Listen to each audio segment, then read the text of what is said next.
Hi guys, welcome back to the podcast. I've been meaning to watch that. I'm your host Monica, and we are back again. New week, new topic, new guest every single week. And this week we have a returning guest with us. Everyone say hi to Sushi. Hey, Hi hey Sushi. everyone. Hey Monica. Hi. I'm so happy that we're having you back on the pod. How have you been since we last have you?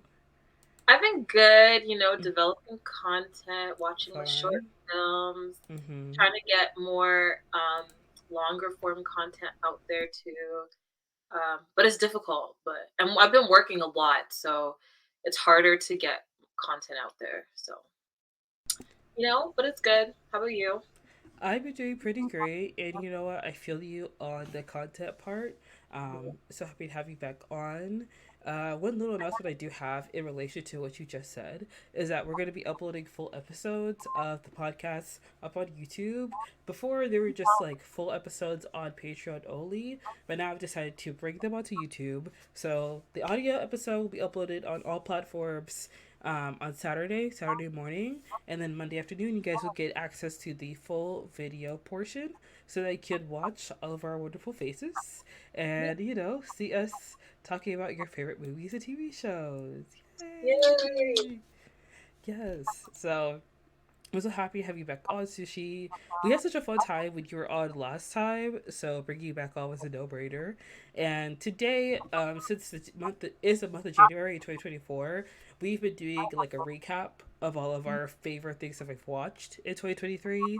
So last week, you guys know we did our favorite TV shows with Tristan, and this week with Sushi, I decided to switch it up a little bit and do some of our least favorite movies or our movie hangups of 2023 because a lot of movies came out in 2023 that were like really good, but there are some that came out that weren't that great.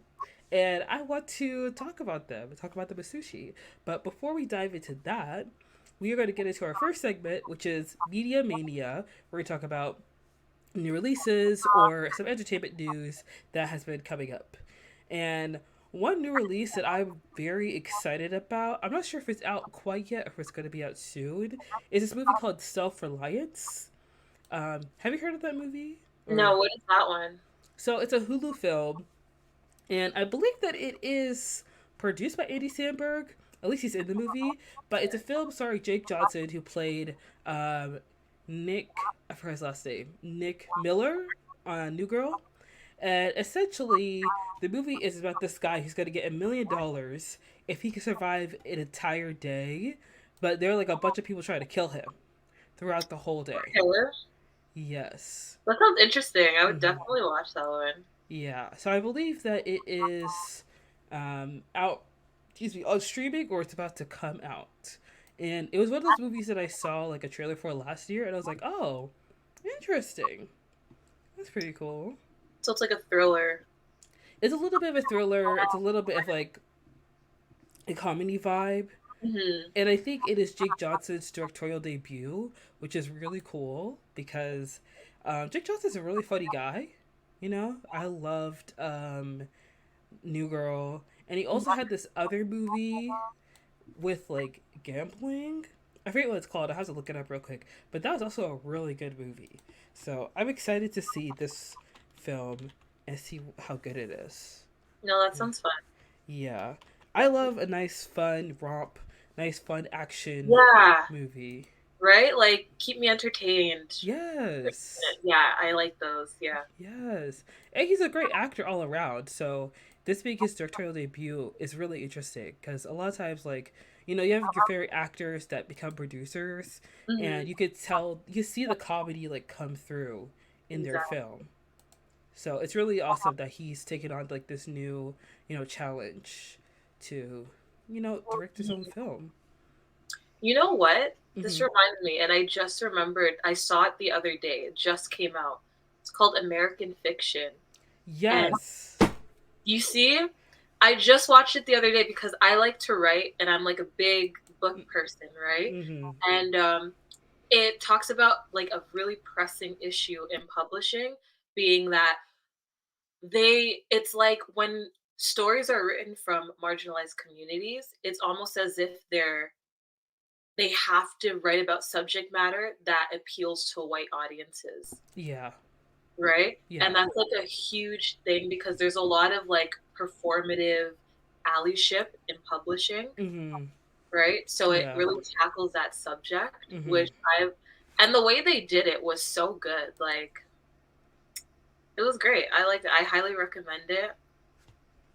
I also have heard of American fiction because my birthday's coming up pretty soon. I just plan on watching it on my birthday, Oh, and happy early I birthday. oh, thank you so You're much. welcome. But those who, if you guys want to know, it's on the 9th. By the time this episode comes out, it'll have already passed. But, feel free to wish me happy birthday regardless. I'll take it anyways. But American Fiction, the thing I love most about this film, just from watching the trailer, I think that's really interesting, like you said. There is a problem in publishing a lot of times, and even in like filmmaking, Mhm. where telling stories of people who are not white in general, even like black people, but also like people who are Hispanic or indigenous or Mhm. like Southeastern Asian, Middle Eastern Asian. When you try to tell their stories, it has to be told in a way where white people can relate to it or they Yeah. can like understand it. And a lot of times, the only stories that white people have been exposed to are stories that kind of are stereotypes. Yeah. That's So exactly what it's about. Yeah. yeah. And then like black people feel the need to like be reductive about their stories or pigeonhole themselves into these archetypes that white people understand them to be, which Mhm. is what makes it so difficult for certain black authors to have their books published or like certain stories in like black media for this to be told but also told to like a wider audience because sometimes studios and executives will feel like, oh, general audience may not understand or may not get this. You know what I Mhm. mean? And that's really disappointing when you see that happen. So I'm really glad that this movie is coming out, especially because the person who directed it is a first time director. Oh, So that's cool. I didn't know yeah, that part. yeah, and I'm very interested to see like the film because like if you're a first time director and Jeremy Wright, Sterling K. Brown, Mhm. Tracy Ellis Ross, Leslie Uggams, and also Erica Alexander are in your directorial debut. Man, Issa Rae too. Issa bruh. Rae's in it Oh too. yeah, Like, Issa Rae. star-studded cast. I was like, Yes. whoa. But to know that it's a debut, Mm-hmm. that's big. That's crazy. Yeah, that's huge, and I love that. That's also the same thing with they cloned Tyrone, Jewel I Taylor. love Clone Tyrone. It's so Yes. good. Yes, it's so good. Like Jewel Taylor, he is a first time director. Yeah. So for that to be his first film that came out with like okay, three heavy hitters, Hmm. Toyota Paris, um, John Boyega, and Jamie Foxx Hmm. being in your directorial debut, that is amazing. That's That's he. Who? What is it? It's a man, right? yeah, That directed. Yeah, he did a great job he at that did. direction Mm-hmm. because it was entertaining from start to finish, and then at the end, that Mm-hmm. whole Tyrone, isn't that you? I was like, oh no,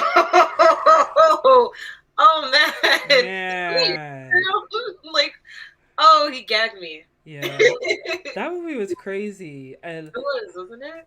yes, and also like the thing that was crazy to me was that what was it? This movie was actually supposed to come out like January 2023, but then Netflix pushed it back to July, which I feel like really hurt it in the long run because I do believe that if the movie had been released early 2023, it would be in like people would be talking about it alongside like Barbie and Oppenheimer. Oh yeah. Yeah. Oh, cause did it? Was that when Barbie and Oppenheimer came out? It is, but that's also around the time that the strike happened. Right? Yeah. Yeah. So it got like kind of overshadowed by Hmm. all the events happening. Yeah, and nobody could really talk about it because, Hmm. you know, the strike was going on, which I understand like the strike is very essential, but it was very disappointing that like we couldn't, you know, talk about how amazing this film Hmm. is, you know. Like you should have gave them their money when they asked for it. Like Yeah. you didn't push it off for so long. Yeah, I know. Disappointing, disappointing, Because you give in disappointing. eventually, so it's like, what was Yeah. the point? Like, why'd you hold Right? off? Yeah. So disappointing. But we're here now. Yes. and I'm excited to watch American Fiction. I think it's gonna be really good. So good. You're gonna love it. I can already tell just from the trailer alone. Like every time I see the trailer in theaters when I've gone to watch movies, um, this keeps happening to me. But every time I go see a movie, I'm sat next to like white people, and for the most part, it's whatever. But whenever that trailer comes on, I can just like feel them like shifting in their seat, and I'm like, yeah, this is my movie. There This, were a lot of white people in the theater, and like we felt like sometimes they were afraid to laugh. mm-hmm. We were cracking up. We were like, "This is funny." Yes. It felt like they were like kind of nervous to laugh. Like they didn't want to be, they didn't want to offend anyone. Yeah. We're like, "It's funny." Mm-hmm. Yeah. It's I honestly is so I'm so excited to watch it. There are a couple new movies coming out this year that I am also excited to watch. One in particular being the Mean Girls movie that's coming Oh, out on the 12th. I'm I'm excited to see how they're gonna do that because Mean Girls was so iconic. Like it was so big. Mm-hmm. So to recreate it is kind of like a, how are you gonna do it? How are you gonna, is it gonna stand up to what it's, what the audience wants from it? Because it's a Mm-hmm. musical, right? Yeah, the one thing that actually surprised me, and I guess because I'm such a musical theater nerd, I don't know, maybe I just assumed that other people knew this, but Mean Girls the musical was on Broadway. It had like a very, very long run. So when a movie was being adapted from the musical, I was like, okay, well, if you know anything about the musical, the movie's I assume the movie's gonna be exactly the same. And I had gotten like tickets for an advanced screening, but unfortunately I couldn't make it, which makes me so sad Oh, because I wish yeah, I had went yeah. because I would have been so obnoxious in the theater because I love the musical. I know so many of the songs, so I would have probably have just like ended up embarrassing myself in front of like people who were like, part of press and Yeah. like maybe some of the actors there. But yeah, I feel like the movie itself is going to take a lot from obviously the original film, but also the musical because a lot of the songs from the musical are going to be in the movie, and then I'm pretty sure there's going to be some new stuff added in there as well. So I'm confident in the You think it's gonna be good? yeah, because Tina Fey is still like heading, leading the charge of the movie musical now, and I know it's gonna be better than the second one without a doubt. Oh yeah, Yeah. definitely. I didn't see the musical, but like I feel like it would be fun to Mm-hmm. watch it. A Mean Girls musical, I feel like would be a fun thing to go and see. Yeah, I saw the bootleg version on YouTube and Hmm. it was amazing. Like Yeah. Okay. it was so good. The songs are really really great. And Renee Rapp, who's playing Regina George in the Yeah. film, and she also played it on Broadway. She is incredibly talented. Yeah. Uh Okay. yeah. I like her. I heard like a one song by her, the Uh Sunny Hurt song, and I was like, oh, she has a great voice. yeah. Like I think she'll do a good job. And Yeah. she had to have that like that flair that Regina has, that like charisma Mhm. from the trailer as like what I've seen. So I think she'll do good. Yes, yeah. Renee Rapp is a very talented singer and actress altogether. Like she was in Sex Lives of College Girls, which is a Mindy Kaling TV show, which I've only watched the first episode of. I need to like really watch the show because a lot of people have been talking about how great the show is, and I can't even get to the first episode. If I'm I've being heard it was honest. great too, but I've Yeah, never seen it.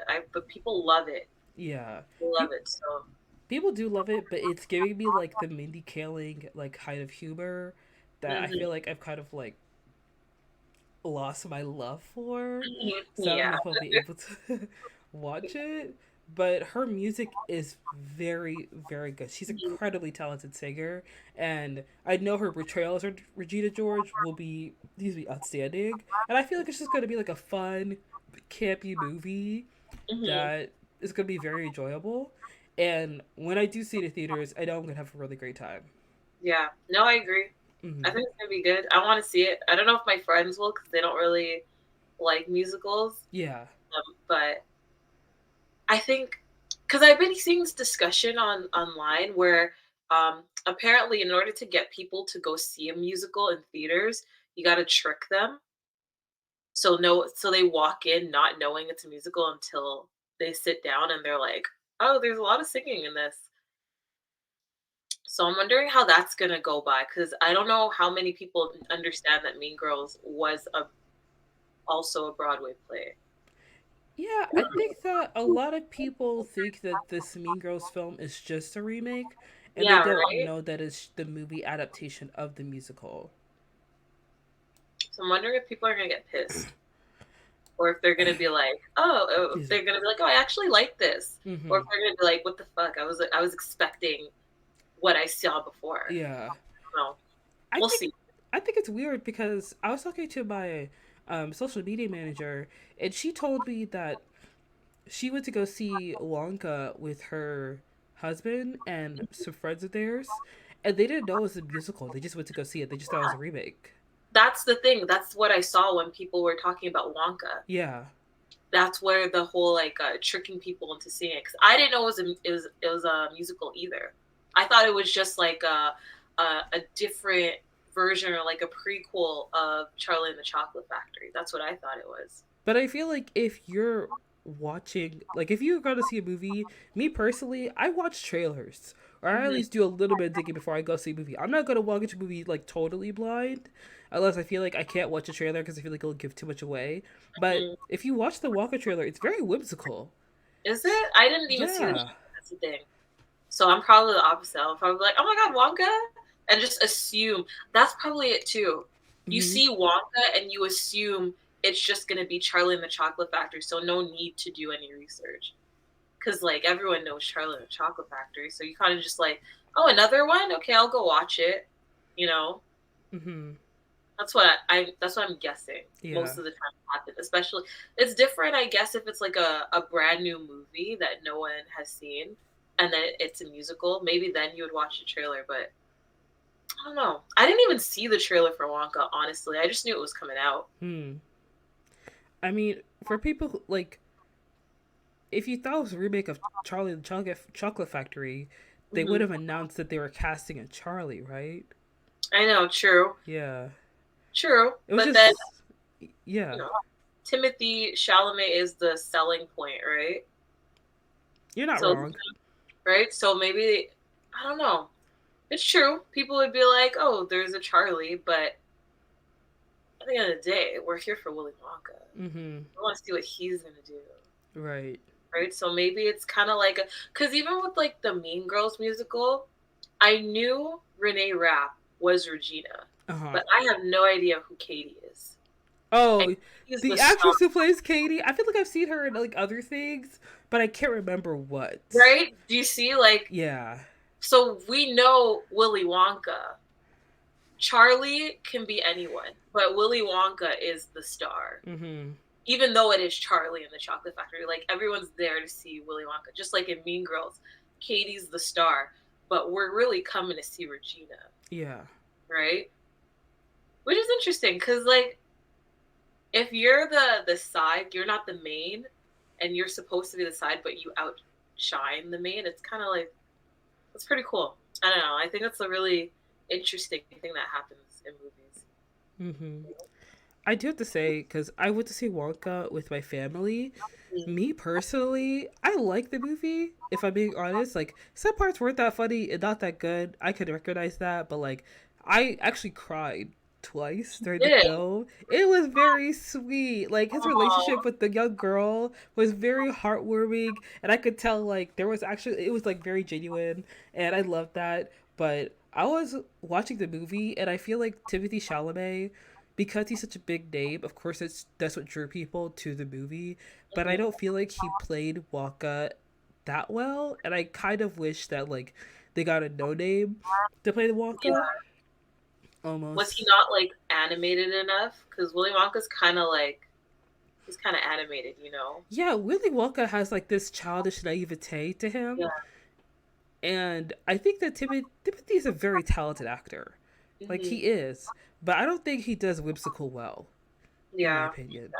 You know, I've seen him in like Call Me by Your Name, Bones Yeah. and all, The French Dispatch. You know, and then doing Wonka, it's kind of like this is very different, babe. Yeah. Very, very different. Hmm. You got to put some energy into that. Yeah, Yeah. yeah. Mm. Aw. Damn. How was his singing? It was okay, you know. Oh, okay, It was damn. okay. It wasn't Okay. bad. Like it was fine. It was all Aw. right. I mean, Me and Girls the Musical is coming out soon. We're gonna be treated to some real singing very Mhm. soon. So I'm excited for that. I do think it's weird that like studios are tricking people to see musicals without telling them that they're musicals, because Mhm. so many people would see The Color Purple, which is fully a musical. And for those who Mhm. didn't know it was a musical, y'all, Fantasia is the lead. Yeah, What does Fantasia do? I know. It's all singers. Like, Hello? yeah, It's so weird to me. And also, The Color Purple is also a remake of the musical as yeah. well. That's another thing. So there's just a lot of musicals coming out because even like Wicked is going to be coming Yes. out, right? So Yeah. so they're doing a lot of musical adaptations. Interesting. I It wonder is why. interesting. I mean, in my personal opinion, like I love musicals, Hmm. so I'm fine with musical remakes. What I would prefer is that they just show musicals in theaters, because they did that with Waitress the musical. Bleecker Street like basically distributed a pro shot of the musical, and they also like refilmed certain shots for close-ups Hmm. without an audience, obviously, for the movie. And I think that was a lot of fun because around the Christmas season, people do like to see musicals, Yeah. and more than enough people would like fly to New York to see a Broadway show. But I think showing a Broadway show in theaters is better because it's more accessible to people. It will bring in a lot of money, and I know they have the pro shots deep in those archives, so you may as well Hmm. release them. Like I need Hades Town, I need Shocked, I need them all. You know what I mean? Yeah. I want to see Hades Town on the big screen because I saw I love Waitress a good and I was musical. dying. Yeah. I love a good musical. Yes. A good Broadway play. It Mm-hmm. just it gets your blood pumping, you know what I mean? Of Nice. course. What else are you excited about this year? There is a movie coming out with Catherine Newton called Lisa Frankenstein, which I feel like a lot of old Tumblr users are going to feel very vindicated by this movie. So I'm a little interested in that. Is Lisa Frankenstein? She's not the bride. It's not really like the telling of the Frankenstein story. It's like a modern retelling. I think it's like a 80s twist to it. Hmm. And Cole Sprouse plays Frankenstein, and Catherine Newton, who was in Blockers and Ant-Man Quantumania, she Hmm. plays Lisa Frankenstein. And it's about this girl who reanimates a boy, and they go on this murderous love spree together. Oh wow. It's supposed to be like Heathers, you know? Heather, sounds like my type of movie. Yeah. I love that. Okay. However, if that turns out to be a musical, I will be leaving. I It just might. want to say, The way things are going right now, they just might. You'll walk in and see a number man, of I'm production. there's a lot of dancing in the trailer. There's a little bit of dancing in the trailer. There's some, musical elements to everything. So if Catherine Newton starts singing, I will have to respectfully leave. I'm okay with movie musicals, but like I can only be tricked oh so many times. Yeah. You know, You're gonna walk in like, not again. Damn it. literally, literally, I love that. yeah. And Frankenstein. Okay. one last thing I did want to talk about before we move on. A lot of people have been talking about Percy Jackson, the new show on Disney Plus, Yeah. and I know that the full series isn't out yet, and I've been seeing a lot of like very funny, very wonderful clips from interviews from the main cast. Um, and I just want to say there have been a few people reaching out to me asking me if I'm going to review it, because I did let some people know that I had like tickets to see like an advanced screening. Mhm. I ended up not going because there was a conflict in my schedule, but I'm not going to be reviewing it or talking about it on the podcast because it is a Disney Plus show, and Disney is, you know, they give money to Israel, and Israel is currently, committing a genocide against the people of Gaza. So I won't be watching the show. I won't be reviewing it in any kind of way. I know that I have friends of mine that have already seen the show in Mhm. advance, and they're kind of reviewing the episodes are already out. But I don't plan on doing that. I just wanted to let our listeners know. Mhm. Yeah. I agree. I Yeah. fully support that. Yeah. Because I am very happy that the show is being made because the books are very good. I loved the books when I was younger, and the movies didn't really do the books justice, as many of us know. And I'm very proud of the young actors who are a part of the show. I think this is really great for their careers, and I wish them nothing but love and light, especially to Rick Royden. Um, but it's not something I'm going to be talking about on my Hmm. platform. Yeah.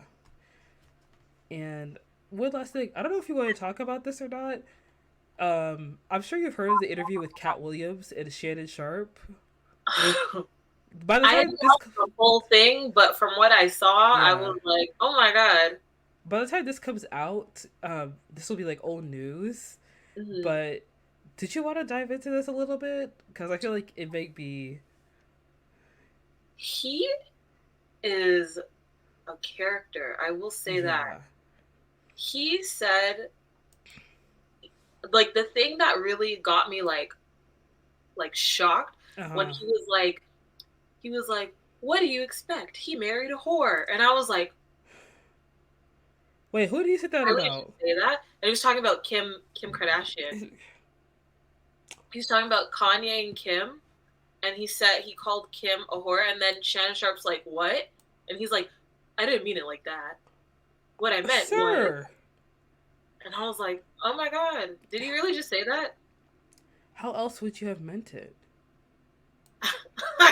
But then he just reiterated the same thing, Oh my but in different gosh. words, and I'm like, "Oh my god." I mean, he said a lot of things during the He did interview. say a lot of things.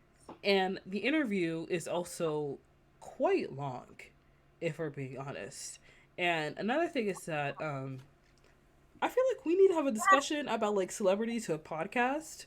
Because I think that just because someone is a celebrity and you give them a platform doesn't mean they have the skills to curate a conversation or drive a conversation. Because Cat Williams is someone who's just going to speak his mind because he genuinely has the attitude of someone who has nothing left to lose. So him basically like accusing Cedric the Entertainer and Steve Harvey of stealing jokes and saying all kinds of wild stuff about Kevin Hart, like accusing him of being an industry plant and all these other things. Um, it's not something that I'm surprised that he said, but I think you as the interviewer, you have a duty to steer the conversation, to drive the conversation, and to like ask genuine probing questions to get to the bottom of what this person's talking about. You can't just let people talk and say things all willy nilly and then be happy that your show is becoming so like popular and everybody's watching the whole thing to get every little piece that get everything he's talking about, because by the time you have your next guest they're not going to be as interesting, and then people may realize that like maybe you're not that great of an interviewer, or maybe it was just that Cat William got a little bit too much of your cognac, because the full interview was an ad for Shannon Sharp's cognac. Honestly, though, I think that's what they want. They want shocking things. So whenever Cat Williams called Kim a whore, Yeah, like that to Shannon, that was probably like he was probably inside internally cheering yeah, because he knew that by attacking Kim, it was gonna get him views. Because now look at it. The mm-hmm. last time I saw, someone said that someone commented and said that the interview was at like 10 million views or something, and it was only out for a few hours at that point. So it's like that's what they want. They want the views. They want people to come in and see their podcast. So even though they're not qualified to carry on this type of conversation or to talk about these subjects, or you know just saying all these mean things, like that's what they want. They know and especially because it's not him saying it. So if the backlash comes, it's not going to come on him. It's going to go on Kat, Yeah, who you said already, like he seems like he has nothing to lose, right? mm-hmm. So he's kind of like, well, as long as it's not me, you know, but I'm still making a profit off of it, Mm-hmm. right? So I see what he's doing. There's probably a reason he brought on Kat, because he knew Kat was gonna say something wild, something Yeah, outlandish. Yeah. something to garner attention, right? Because he could have brought on anyone. Mm. He could have brought on Kevin, you know. He could have brought on The Rock. He could have brought on like anyone, but he brought on Cat Williams. Why? Mm-hmm. Right? I do have to say, like, Cat Williams, I've watched his recent comedy specials, Mm-hmm. and he has the same kind of vibe in his comedy specials. It's a little more refined, and obviously a little like more rehearsed because it is a special. He's supposed to be telling like a number of Mm-hmm. jokes. So I'm not surprised that he said the outlandish things that he did say. Um, I'm just kind of wondering, like, I guess I was about to ask why, but it just goes back to what you said. Like, they're looking for clicks. They're looking Yeah. for controversial moments. They're looking for someone to say something absolutely wild. And I feel like black celebrities talking about Kanye and then blaming everything on his wife is so tired and worn out because we could go into a whole discourse about that Mm-hmm. marriage, but we really don't have to because it's over now. So there's no point even bringing it up, you know? And I think some of the things he said were very interesting and like I don't know Cat Williams and I don't know that much about like the industry or Black Hollywood. Obviously, that's based off his experience, you know. So I'm sure a lot of the things he says are true to a certain extent. I'm gonna take it with a grain of salt, but I Mm-hmm. feel like we do see this trend sometimes with celebrities that kind of like fall out of relevance when they get the chance. They say things that are wild, and Of course. Yeah. whether they say something that is transphobic or maybe they say something that is like accusing someone of being an industry plant, you see how certain people, come to support them or like believe in what they're saying. And oftentimes when this happens, afterwards, they'll say something else, or they'll do something else, and then everybody regrets ever talking about this guy. And we all just kind of like pretend like he doesn't exist. And I'm not going to say this is going to happen in Cat's case because he's not someone who shies away from saying what's on his mind. I'm just saying I'm not really like being like, oh my gosh, he's a truth seeker. He exposes Hollywood. Everything Mm-hmm. this man says is gold. I'm not gonna go on that kind of, I'm not on that. I'm not gonna jump into that boat. I'm just gonna say like he said what he said, and there was some truth to what he said because a lot of people have been putting clips on my TikTok dashboard and timeline, my For You page, showing Steve Harvey stealing jokes and Cedric the Entertainer stealing Yeah. jokes. And when he said that comment about comedians with their light skinned wives who all look the same, I'm not gonna lie, we've all seen it. A lot of other people have said it. And the fact that Cat Williams says it just makes it a little bit more true. But not everything he said in the interview was great because he did say some things that were damaging towards like the Palestinian struggle right now, and he wasn't very supportive of that. What did he And say? I didn't see that part. I just saw like a clip from the interview from the transcript, Mm-hmm. so just give me 1 second because someone I follow have put on my timeline, and I could try and pull it up. I just feel like as the interviewer, don't they feel nervous that he's gonna do another interview and talk about them, and then people are gonna take it as truth? Didn't he say something about Shannon Sharp though? I Don't you don't remember? know. Did he? But like, if he did, then like, wouldn't people just bring that up later on? Because like, that's what I would be thinking if I was interviewing him. I'd be like, isn't he like, if someone brings him on their show and they start talking about me, isn't he just gonna expose everything I've told him or I've said to him or our interactions? Is he gonna exaggerate? Is he gonna lie? Like, and people are gonna take it as truth? That's what I would think. I think that he did say something to Shannon, like, you have an affinity to surround yourself with losers. Oh, He said oh something like, my, yeah. oh my, jeez. Yeah, he said something like that to him. Oh, Um, okay, so I found the post, um, and the tweet essentially says, this is exactly why Malcolm X listed comedians first as unfit potential leaders in black communities. If it was supposed to be non political. He could have avoided using a genocide in progress as an example. And Mm. the transcript for what he said is, "And Gaza strip it, huh? That's non-political. I'm saying if you knew you let a terrorist accidentally touch over here, and I won't stop burning you down until there ain't nothing left. It'll literally be rubble on top of rubble, and I'll still be bombing. Why? Because that's why you should mind your business. That's what F around and find out is about." So that's what he said on Club Shay Shay. Huh. Mm-hmm. Yeah, he didn't have to. That's a very weird analogy. Yeah. Like, you didn't have to do that. It's a very serious topic, very serious issue. Mm-hmm. People are dying in real life. And that's what I mean. Like, a lot of people, even though someone may say a couple things that are true, I'm not gonna believe every single thing that comes out of their mouth. Mm-hmm. You know what I mean? No, I agree. Yeah, I think that's just like a terrible take. I mean, I feel like he should just speak to what he knows. So if he wants to continue to drag these black comedians and these like black um, actors, like that's fine, that's his business. But he also said that he and Ludacris took a meeting for the Illuminati and they offered both of them like a ton of money. And I kind of feel like, sir, can we please stop bringing up the Illuminati? Can y'all dead that, please? It's an interesting conspiracy. I will say that I'm a big um I don't want to say I'm not a fan of the Illuminati, but the conspiracy is enticing.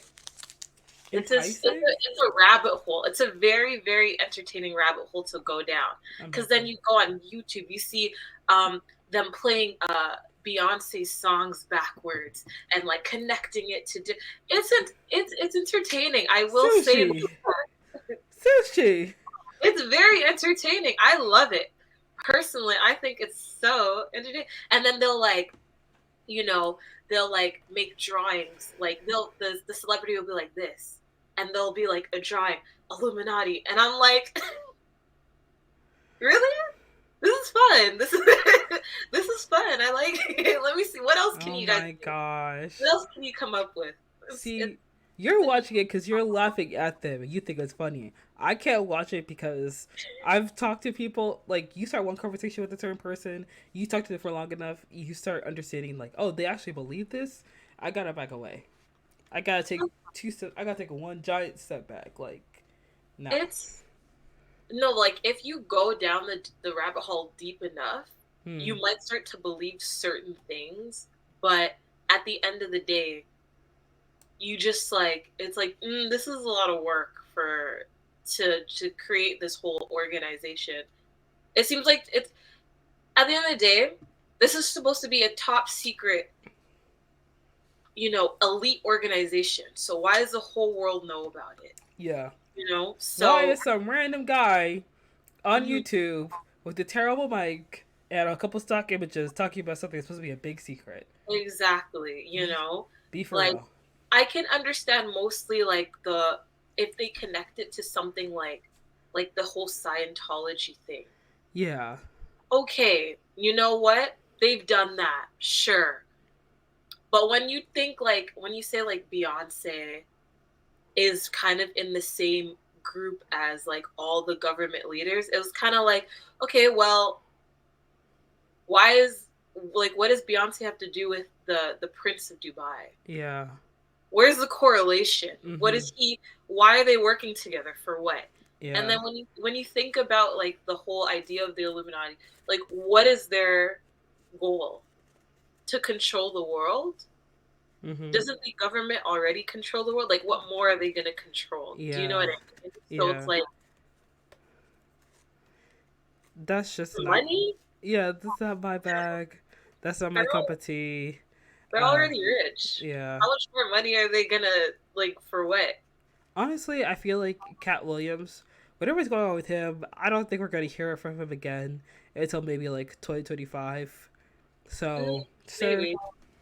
you know what? I'm glad you're having your moment right now. Um, I just wish him well, and also I wish Shannon Sharp well. Had no idea this man had his own YouTube channel or own like interview or a cognac until this Yeah. moment. So I know he's seeing sales fly through the roof. And he loves it. That's why he did it. He's like, Yeah, yes. I know he's That making was big context bucks. silver through the Mm-hmm. roof. I love it. You know, he did it for a reason. He accomplished his goal, and now he's gonna be like, "Okay, bye, cat." Unless he brings him back. I don't think so. I don't think so. I think he learned his lesson. I think he was like, "Thank you so much for your time." He's seeing all this happen. He's like, "Okay," and now he may go like on a hiatus or like, I don't know. Yeah, He might bring out someone worse. Not worse, but like someone else different. yeah. Yeah. There's more. There's more celebrities in that realm that will talk about the same similar stuff. Oh yeah, So definitely. But that was Media Mania, just talking about entertainment news and new releases. So we're gonna dive into the meat and potatoes of the podcast and talk about our 2023 movie hangups or least favorite movies of 2023 because it was a great year. It was a long year. It was a wild year. And it was full of good films. It was full of great films. It was full of some really bad films. Maybe some just okay films. And we're going to dive in and tell you guys all the films that, we felt were not the best. Maybe films we didn't like. And we're going to start with Sushi's list. So, Sushi, if you could just start going down your list of films, and we could get right to it. okay, so I thought let's start off big. Uh huh. Would you like to talk about Saltburn? Would you like to talk about that? Oh my Um, god. Let's just get it out the way. Damn. so when So, I first started watching Saltburn, wait, let me ask you a question. Did you see it at home or in the theater? oh, I saw it at home. Okay. All right. Go on. Yeah, I saw it at home, and my boyfriend walked in on what scene was it? The bathtub scene? He saw it like right at the end. Oh god. He got home when I was at the bathtub scene when he was drinking from the drain. Oh. That's and my boyfriend's like, "What are you watching?" I'm like, "It's a movie. I have to watch this movie." And then he's like, "What's going on?" What's Oh. like he had no idea. There's no context. He just saw a guy drinking from the drain. That's all he saw. Like, just don't worry about it. Just No, you should be worried. You should be very worried. You should be concerned. Don't lie to your boyfriend. Don't be worried, please. and then because I watched half of it one day and half the other day, and the other time he walked in was the grave scene. So he just kept walking in on these scenes that was like, Yeah. Terrible. what's going on here? Like, what kind of movies are you watching Uh huh. on your alone time? What are you Yeah. doing? So when I started watching Saltburn, I kept hearing shit. I'm hearing about the bathtub scene. I'm Yeah. hearing about him eating this girl out on her period. I'm hearing about a grave scene. Uh And huh. I'm like, I need to watch this movie. I want to see what everyone's talking about.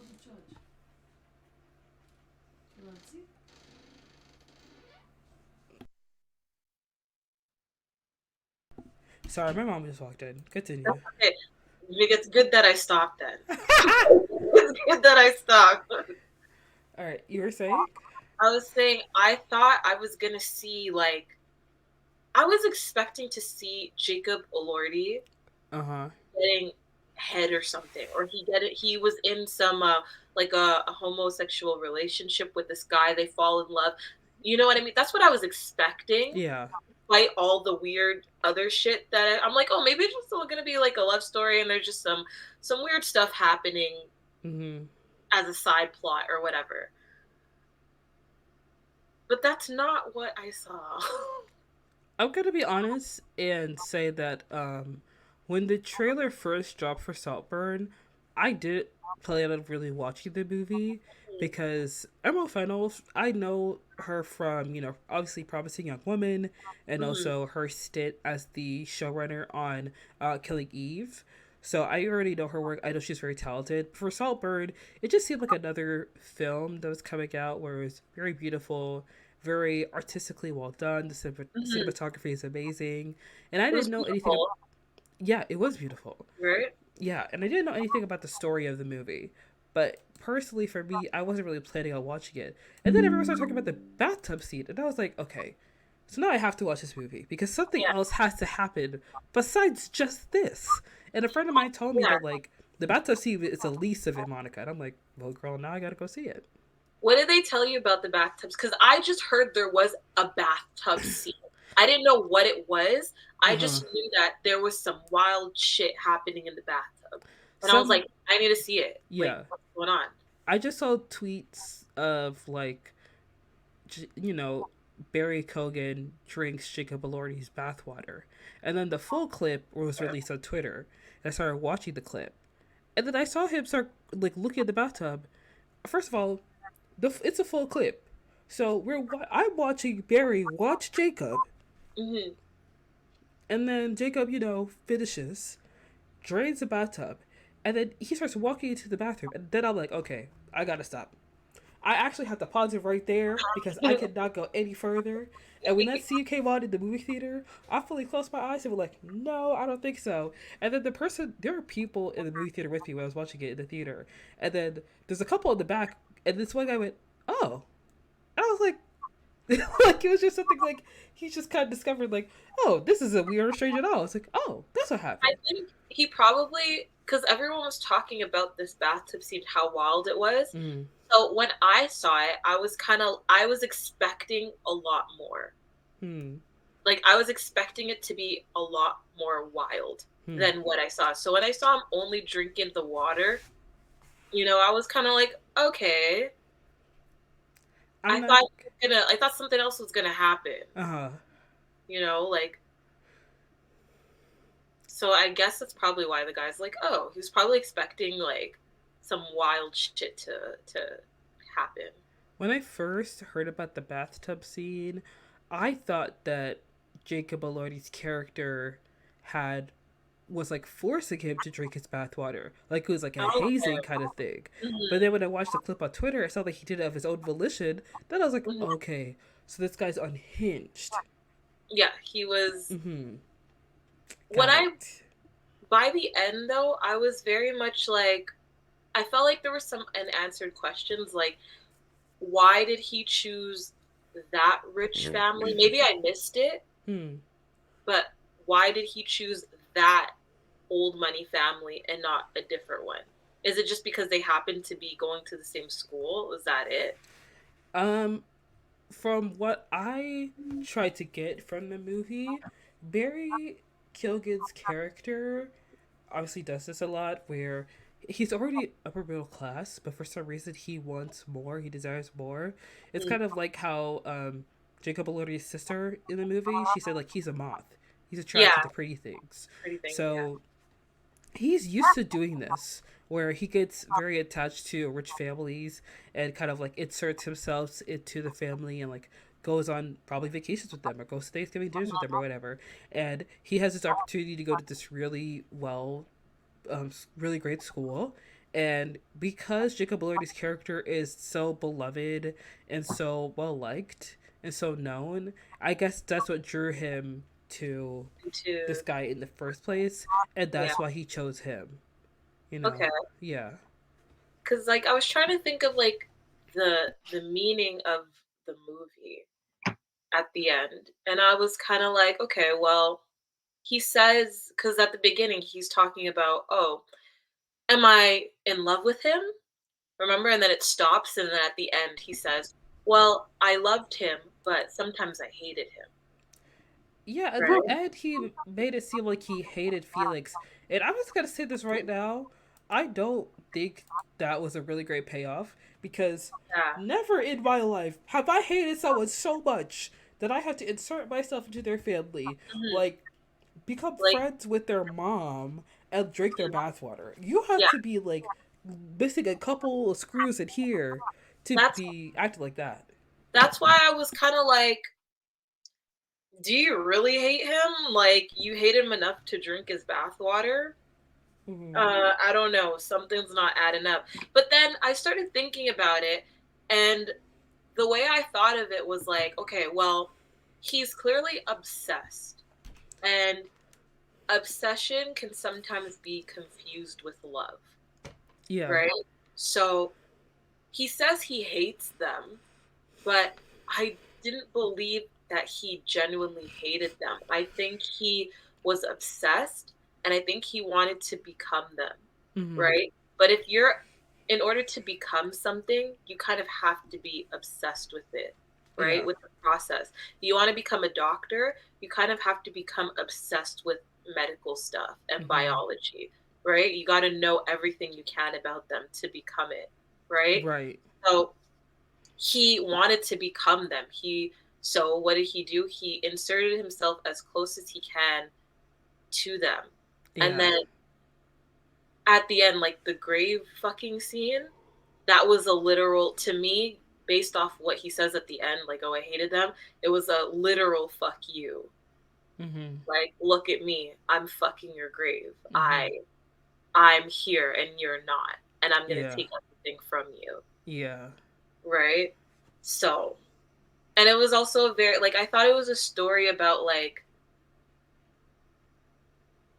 what's the word? Like, putting on a front, like disguise, a Mm-hmm. story of pretending to be something you're not. Because even though Felix, what he seemed nice, part of me didn't believe he was actually nice.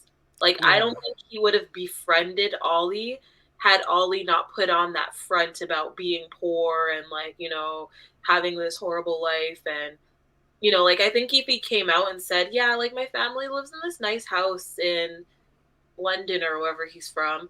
And yeah, I have two sisters and everyone's doing fine. And we go to Mykonos every year, but we couldn't go last year. I don't think Felix would have been as attracted. Like, Felix wanted to help this poor guy out who couldn't afford a round at the bar. Mm-hmm. He wanted to seem like that savior, Yeah. like, I'm so rich and so amazing and so popular and so charismatic. And I'm also a really, really nice person. Mm-hmm. So that's what I think it was about. And then there's the mom who she'll be like, "Oh, love, we're gonna throw you a party." Like, she wants to be like she seems nice, but then she's talking so much shit about everyone. Right. And, like, even Rosamund Pike, she did like an interview because they're like, "Oh, what did you take from, like, these upper elite families? Like, what type of behavioral things did you take away from them?" And she was talking about the goosebumps thing, Mm-hmm. like, when she was like, "Oh, look at me, I have goosebumps." So it's like the story's not about you, but she makes it about her Mm-hmm. in that moment because it's Yeah. like, look at me, your story was so traumatizing that it affected me, and I want you to see my goosebumps. Like, Mm-hmm. now it's centered on me, Mm-hmm. right? I don't know. That's what I got from it. No, I definitely agree with you on that. I think that Oliver saw that, recognized that in Felix, that Yeah. Felix likes to take on charity cases to make him feel Mhm. good about himself. Yep. And his sister also recognizes that as well Yeah, that's why because, she says it. She's like, "You're just another one of his toys, yeah. right? He's Mm-hmm. just gonna get bored with you and, like, leave you somewhere." Mm-hmm. Mhm. And Oliver, such a strange character, but I do have to say that, like, Archie's character throughout the movie was my favorite because he fully saw through Oliver's, like, Oh, BS. he saw through the bullshit. Yeah, Yeah. he blocked him from day one. Yes. He was not having it. Yeah. Yeah. He was like, this one is different from the other ones you bring home because Mhm. this one's got a little sweetness to it, you Mhm. know? And I think that even though he kind of he thought that he had Archie, wrapped around his finger, he didn't really. You know what I mean? To be perfectly honest, I was going to, because usually after I see a movie, I go deep into analysis mode and I watch a bunch of, like, videos and Mhm. articles, and, like, I try to do a lot of research on the film.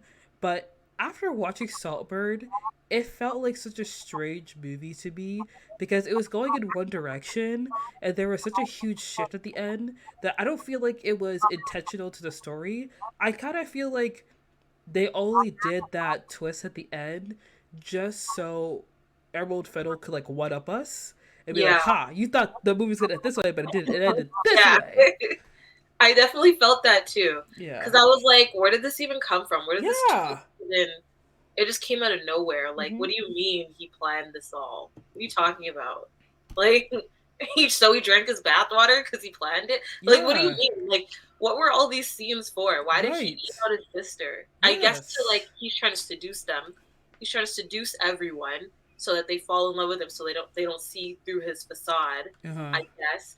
But, like, It was so weird. Even with the scene with the sister, I feel like it was supposed to show like his animal instincts or something, like just Hmm. how far he's willing to go to Yeah. like play this con. And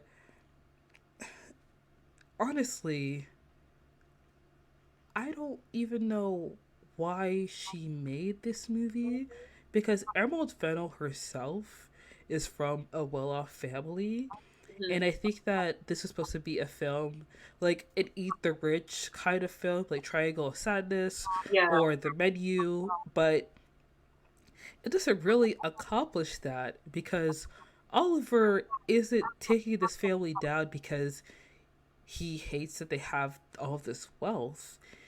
You know, Hmm. like in The Menu, the chef was poor. You know, he Yeah. was dirt poor, and he worked so hard to get to the status of being an amazing chef that he could go on a private island and have incredibly rich and wealthy people Hmm. have access to his cooking as a once in a lifetime experience that not a lot of people know about. To the point Hmm. where he hates that he's done this and he's lost his roots and he's willing to burn it all down. And the Triangle of Sadness was a film where you see all these rich, wealthy people on a cruise ship, and they don't even like look at the people who work on the cruise ship. You Hmm. know, these people don't even matter. They have no agency. They have to bend over backwards to please the people on the cruise ship by any means necessary. And in Saltburn, you just see a rich kid want to mess around and destroy a family's life, and he ends up being Hmm. a murderer and getting away with it to the point where he's dancing naked through their house.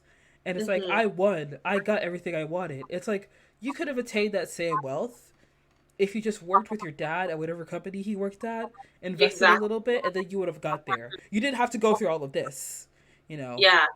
Or like if there was some type of correlation, like I don't know, maybe his dad had a company, but then the Saltburn family did something to fuck it up. So then Yeah. his, you know what I mean? It ruined his chances of obtaining some type of legacy through his dad's company. Then Mm-hmm. I'd be like, oh, okay, like there's some type of correlation here. Mm-hmm.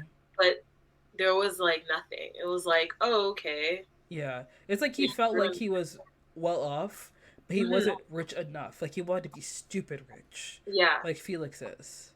But maybe that's the point. Maybe like, oh, you have a good life. Like, why are you trying to ruin someone else's so that you can obtain an even richer life? Because it's not Uh-huh. even a better life. Like, because the family was like, they were kind of messed up. Like, remember the kids died, and then the Uh-huh. parents tried to pretend like nothing happened. Yes. They're just eating dinner, and like the sister's in distress when her Mm-hmm. brother dies, Mm-hmm. and like everyone, like the kids are upset. The what's the name, Archie Yeah. and I think the one, Archie is the name of the actor. I'm not sure of the name of the character though.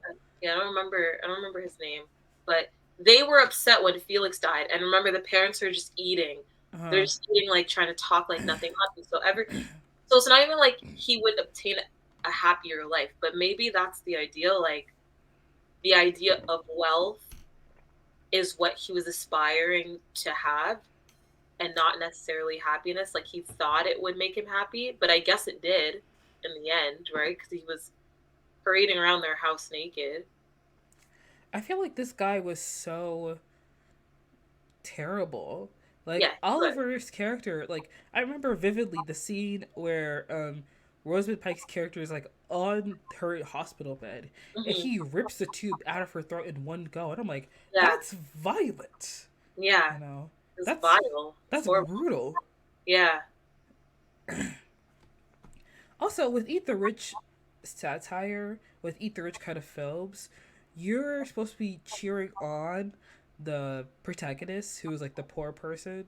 Hmm. And as I was watching Saltburn, I felt like I was watching someone give an account on their life, and I don't feel like I was rooting for Oliver. I wasn't either. Really, it just kind of felt like we're all just kind of like witnessing his story. But how am I supposed to cheer for somebody that I don't relate to or care about or agree with his methods at all? And I, in fact, abhorred by the things that he's doing. Like, this is not someone I could really feel like I get behind. And I know some people like this movie because it's so disgusting and like unhinged and like blah blah Yeah, blah. That's fine if that's your bag. Like I get it, but I just I like couldn't. the point to it. Like, Yeah. why did he do the disgusting things he What's did? the reason? Yeah, I agree. Yeah, but that was Saltburn. I really can't go into any more detail about that movie because I have nothing else to say about that film. Ooh. Yeah. Okay, Um. let's see what else. Yeah. What else? There. You have a couple movies on this list. Do you want to like list the films, Okay. or So, Beau is Afraid. Did you watch Beau is Afraid?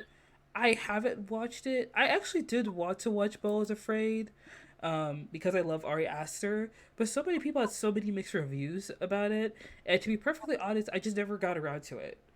I don't know if I still plan on watching it if I'm being honest, because I don't really know what it's about. Okay. I did a video on my page about this short film called Beau. So I have like a whole playlist of Ari Aster films that I go into. And so before Hereditary and Midsommar, he had short films. One was like The Strange Thing About the Johnsons, Mm-hmm. one was Munchausen. There's one called Beau. I think Beau was like the first one or like the second one. And Beau is about this man and he's trying to go and visit his mom. But then he goes to his door, puts his luggage down, his key is in his door. Then he's like, oh shit, I forgot something. He goes upstairs, and when he comes back down, his luggage and his keys are missing. He has no idea where this shit went. And at the end, you find out like as the film goes on, he gets increasingly more paranoid because like someone breaks into his house and I think they stab him or something, or he stabs them by accident. I don't remember. And there's just like weird shit, like people yelling at him, and he just can't cope. So he ends up staying home, not going to visit his mom. And at the end, he calls his mom, and she picks up, and it's not his mom. It's a monster, and she has his key. She has his keys, and then she has a whole bunch of other sets of keys, showing that this isn't the first time it's happened. This monster has stolen his keys, preventing him from leaving the house before. And basically, Beau is Afraid is an extension of that short film. But it's very weird. It's very strange. It feels like a fever dream. Mm-hmm. And I see what he was trying to do, but it wasn't the best, in my opinion. Okay, it's kind of like great idea, bad execution. Yeah, like it was very strange. Like there was a lot of weird shit happening. It literally feels like a fever dream. Huh? Like when you are a kid Yeah. and you fall asleep on the couch and you wake up at 4 a.m. and George Lopez is playing and you're kind of delirious. Mm-hmm. That's what it felt like watching the movie. And I don't know if that was his intention. If it was, great job then. You accomplished that. But if it wasn't, I don't know. It's literally about this man named Beau.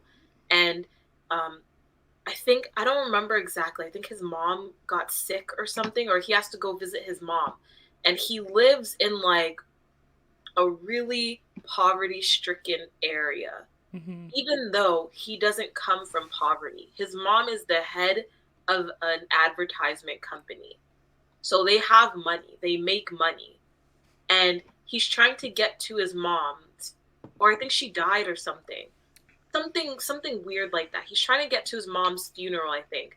And then all this weird shit happens. He starts meeting these weird people, and in the end, his mom's not dead.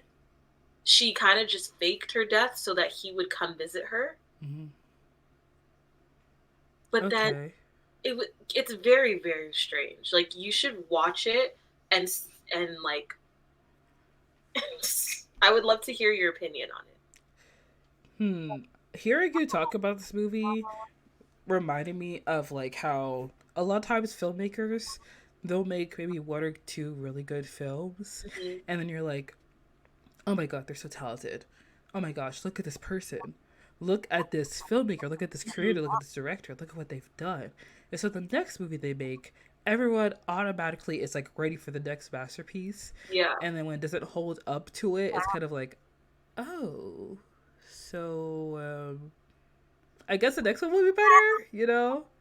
it seems like no one said no to him. Like he just threw out ideas, and they're like, Yeah, "Let's do it. of course, he Let's didn't say do no. it." He made Hereditary.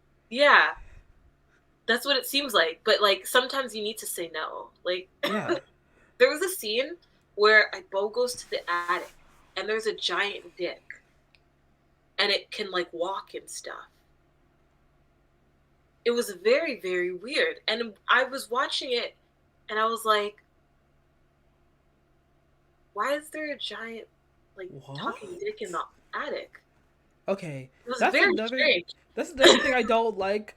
Sometimes art house films they'll just throw stuff at the wall and they rely on the audience to interpret it and figure out Yeah. what's going on. When the creator themselves doesn't know what they're doing, they just want to be weird for weird's sake, and Mhm.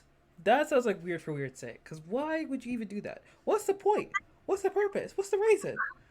I on my video that I made, I believe because I'd have to rewatch it, but I at the time I think I said that I think he's hallucinating. Hmm.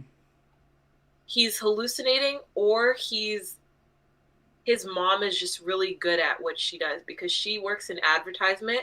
So her job is to kind of tell people what they need or what they want. And so everyone he meets throughout his journey to his mom's funeral ends up they're like employees of her company, Mm-hmm. but he doesn't know that. He doesn't know they're employees. So I'm guessing as a child when he did know that, it kind of like something happened to his memory, the trauma he's facing from his mom's like strict parenting over him Mm-hmm. kind of made his memory a little wonky. Mm-hmm. And then by the time he realizes it, it's like kind of too late, you know? It's very strange. Anyways, that's you should watch it. I feel like you would understand what I'm talking about. Yeah, I would understand what you're talking about. I wouldn't understand the movie, that's for sure. Okay. I do have a question because you have a couple movies on here that I do have questions about. Like, I would like to know. One of them being Across the Spider Verse. Why'd you put this on your list? Because okay, you wanted to talk about movies that we didn't like, but in my head, I forgot that it was movies we didn't like. Okay. Movies that I watched. And I was like, oh yeah, Across the Spider Verse. And then afterward, when I was going through our emails again, I was like, oh shit, there's supposed to be movies I don't like. No, Yeah. I loved Across the Spider. That was Oh it yeah. was good. It was fucking fantastic. I loved Across the Spider Verse. I Yeah. can't say anything bad about it. I know some people were upset that it was like, a cliffhanger of a It film. was. Yeah. But I think that just like, gets us ready for the next one. Yeah. I loved it. And like I introduced my boyfriend to the Spider Verse Mm-hmm. movies, because like sometimes we have movie nights and we watch Into the Spider Verse. He loved that. So when Across the Spider Verse came out, we were supposed to go to the theaters to see it, but we didn't. Mm-hmm. And yeah, no, we just watched it online. But we watched it online like let's say like well after it came out, like well after. Okay. It was good. No, it was so good. Okay. It Great. was fantastic. I love that one. All right. So let's see what else is on your list. You do have the movie Megan, which I did see, and I No, like. I liked Megan too. You like Megan? Okay. I liked it. I thought it was fun. Yeah. It was during a time when I feel like there wasn't a lot of fun happening, Yeah. right? And like I feel like it was a nice palate cleanser. Like it was fun. She was cute. Cute little AI robot thing going Mm-hmm. crazy. Yeah. It I was thought interesting.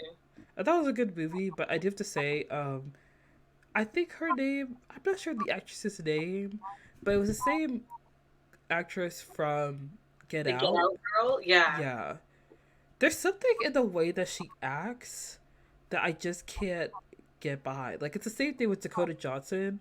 They have this way of acting where it's very muted Yeah, and I see it what you mean. yeah, it's almost like I could tell you're acting, but at the same time it feels like you don't care half the time. Mhm. So when you do start to care, it's like where was this energy in the beginning of the movie? Like I you think she should stick to villain roles. I think she did good in Get Out. And I Hmm. felt like that little switch that she Yeah. did, like, I think it works for her. So Yeah. I don't know why she doesn't just stick to, I guess she doesn't want to get typecast in those type of roles, but like I Nothing but I wrong with the think she, typecast if it works. right? Nothing wrong. There's nothing wrong, but I don't know.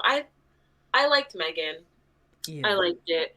I watched, I do want to talk about Leave the World Behind yeah. because you put that Okay. on your list, and I do Yeah. plan on watching the movie like regardless. Mhm. But I have seen a lot of people have different like reactions to it Mhm. because there have been some people who said that it's a very good film, and because it's produced by Barack and Michelle Obama's production company and like Mahershala is in it, Mhm. immediately in my head I'm like, okay, this might be one of the better apocalypse films that have come out Mhm. recently. So I'm gonna give it a chance when I have the time to watch it. But I did see a couple people say that they didn't really love the movie, so I'm curious on your thoughts. Okay. Leave the World Behind, the way my sister explained it, because we were talking about it after I watched it. Uh huh. She, and I feel like this is a good way to explain it. There is a nice incline of like, oh, this is good, this is good, this is good, and then the last couple minutes, 30 minutes or so, it just goes downhill. Hmm. And I'm like, that's an interesting way to put it, and I kind of agree because it's like the way I understood it, and I feel like a lot of people didn't understand it because it's about this family, Julia Roberts and Ethan Hawke. They have two kids, and their daughter is like obsessed with Friends, so she's watching Friends. She's like almost at the last episode. Okay, so they decide, okay, we're gonna take a break and we're gonna rent out an Airbnb in the middle of nowhere, like in the woods or something, and we're going to just have some alone time, some family time. So they go, and then the power goes out. Some weird shit's happening. Eventually, the homeowners, which is like a black family, a black father and his daughter, they come back home, and it's like this is a nice house. Okay, Mm-hmm. it's a really nice house, and they come back home, and he's like, "Hey, um, I'm sorry for intruding, but like, we just came back to our home early.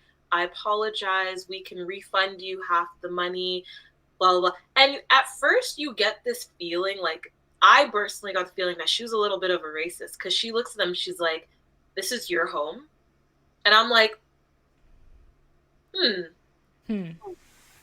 this is their home. You don't believe it's their home, which understandably, because they walk into in the middle of the night, they're Mm-hmm. coming back saying like, "Hi, um, we're gonna take our home back," but it's like, is it really your home? So I understand that part, but the way she said it was giving very much, "Oh, you're black, like how could you get this home?" That's what it Mm-hmm. was giving, right? And as more weird shit starts happening, the world is pretty much ending, and I just felt like the way they did it, the ending, because it ends literally with them trying to find the daughter because she ran away or something, and she's like in a house down the street eating all the snacks, and then she finds the computer. I think she's like in a bunker or something. She finds the last episode of Friends because the power went out, remember, so she couldn't watch Friends, and that's how it ends. And a lot of people are like, "This is stupid. Like, why did I spend all my time watching this?" But I personally think the movie was about the ignorance of everyone else. Like, no one cared that the world was ending. They just cared about themselves, Mm-hmm. right? Just like the little girl at the end, she did not care that the world was ending. She didn't care that her family was worried about her. She just cared about watching the last episode of Friends. Hmm. So that's what I think. And like lack of empathy, which, so I understand what it's about, but I feel like it could have been better, especially with such a star-studded cast. Mm-hmm. But granted, they're just working with what they're given. So there's really not much they can do. What did you hear about the? What else did you hear about it? What I had heard about the movie was basically this family, like you said, they rented out this house as like an Airbnb, and they went there and they were going to like have a vacation, you know, Hmm. and the family who actually owns the house and actually lives there, they're like, hey, we're coming back because like they've been noticing some things have been happening in the news, Hmm. and they're like, we just want to come back to our home. And of course, like, you know, this always has happened. The white family, like the wife, Julia Roberts, is like, y'all live here? For Yeah. real? You got like that? And excuse me, Mahershala is like, yes, we live here. Hmm. And I think there's a clip going around on Twitter of Mahershala and Julia Roberts' character like dancing in his Yeah. study. That happened, and then there's another clip I saw on Twitter of like Julia Roberts' character, and I don't know the actress's name, but she's from Industry. She's Mahershala's daughter, and Yeah. essentially she like eats her up in this She scene. does. Because she Yeah. calls her out on it. She's like, what's up? Like, she basically calls her out on being one of those people that just judges, like, automatically forms a judgment about Black people. Because the way she was acting was given very much Karen. Like, it Mm-hmm. was given very much, you guys are Black. This can't be your home type of thing. And Mm-hmm. she doesn't flat out say it, but she does in that dancing scene. She does say, I shouldn't have judged you. I shouldn't have been that person. Like, I'm sorry. Like, she does apologize. So it's like, oh, we were right. We Mm-hmm. were right in believing that that was the type of person she was. Mm-hmm. Because she does apologize for it. Yeah. Right? Right. I I. kind of wish it was a bit more in your face though, because she doesn't flat out say that she's being racist or having racist judgments, but it's hinted at. But I wish it would be a bit more obvious. So as to not like, don't give her that leeway. You know what Mm-hmm. I mean? Like, don't give her that excuse that, oh, she didn't say anything. So she's just looking out for her family. But it's like, no, that's not all she was doing. She was being kind of racist. Like, you know what I mean? Like, it's important to point out that shit. I just kind of feel like it tiptoed around what could have been very important subjects, you know? Yeah. Hmm. That's what I So feel. in the movie, does the family ever try to like leave the house? Like. Yeah, they do. Like, at one point, the son, he gets really sick. Mm-hmm. And so the the who is it that tried? So I think it's Ethan, like the white dad, the Black dad. They take the son to try and get help from a neighbor, Mm-hmm. right? And then the daughter, the Black daughter, she had a conversation with her dad earlier, and she's like, we should be sticking together. Like, don't put your life on the line to help them. And they didn't even want us to stay in this house. Like, don't step out of your way to help these white people, Mm-hmm. right? So they Yeah. do try to leave the house. And then at one point, the white dad tries to go. I don't remember where he went. He tried to go into town or something, Mm-hmm. and he saw this Hispanic lady, and she was asking for help, but she was only speaking Hispanic, and she was like banging on his door, on his car door, and he drove away. He didn't even help her. Mm-hmm. So they do try to leave the house, not all at once, but like one by one, because it's like it's safer to do. They don't know what's going on. Mm-hmm. They just know some weird shit's happening. The world is possibly ending. Eventually, it seems as if it's a terrorist attack, but they don't really know for sure. Like, it could be, you know, it could be a terrorist attack. It could not be a terrorist attack. It could be like some other shit. I think they were told that a terrorist organization hacked into the satellites. Pretty Mm-hmm. sure that's what they were told. Huh. But yeah, it was very, I just feel like it tiptoed around certain subjects that it should have flat out discussed. Mm-hmm. Right. Right? That's what I feel like. So from that point I was like, I don't know, this feels very like you're copping out of something. Like, if you're gonna do a movie about an important issue with an important message, then I think you should make it a bit more obvious to the audience, Yeah. right? Like, if you're gonna point out racial stereotypes that people have, and that's gonna be an important topic throughout the film, make it more obvious so that people, and like, yeah, it might make some people uncomfortable, but it's something you have to talk about. You know, something you have to address. That's what I felt. That's why I feel like it didn't hit the mark exactly. Yeah, I think that how can I say this? I feel like a lot of times when it comes to apocalyptic films, they focus a lot on like watching the destruction of the world or Hmm. people trying to run for safety and stuff like that. And this movie, for what you're telling me, it seems more like they're focusing on, you know, the interracial struggles of the different people and like the different generations and like so and so. Um, Kinda, yeah, but I feel like I feel like it didn't properly address what it was trying to address. Like, it kind of just floated above the surface of it, instead of mm, going deep underwater and discussing it. yeah. And also, one thing that I see a lot of times, I'm really tired of this trend, but I see this interesting trend in films where it has a very interesting concept, a very interesting idea, and they Hmm. have a very strong cast of people in the movie. So for Hmm. me personally, I either in my head I'm like, okay, so either this is going to be a really great film, an amazing film, a very smart, well done film, or this is gonna kind of fizzle out and not be as good as it could have been. You know what I mean? Hmm.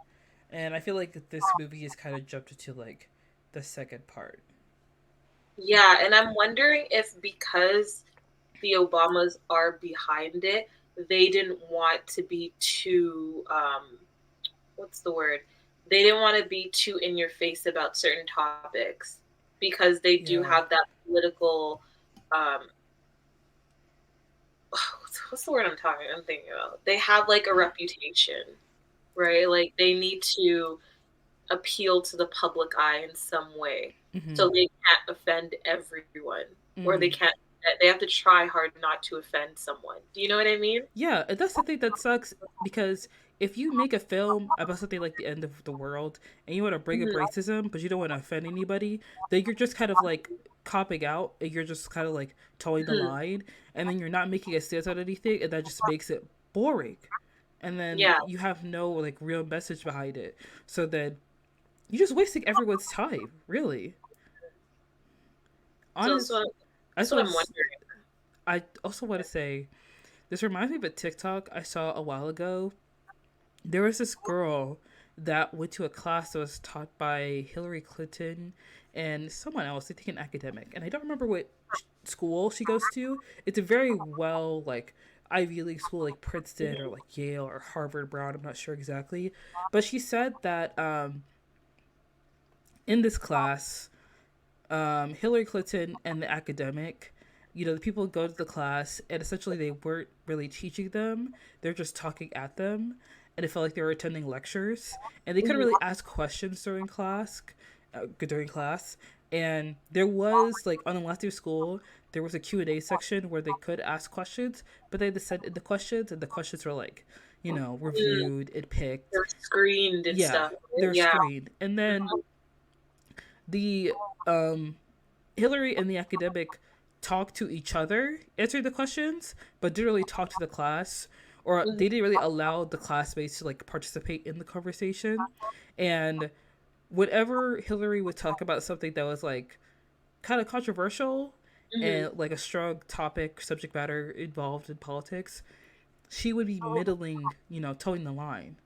Yeah. She would really like take a hard stance or something. And a lot of people wanted to ask her about like Palestine in Gaza, and they would shut that down immediately Oh, of in any course. kind of conversation.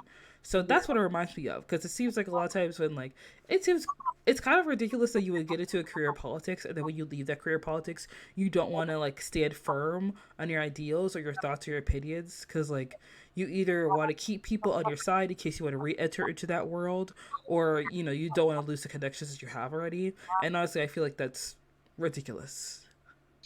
I know, but that's what happens in a lot of industries. Yeah.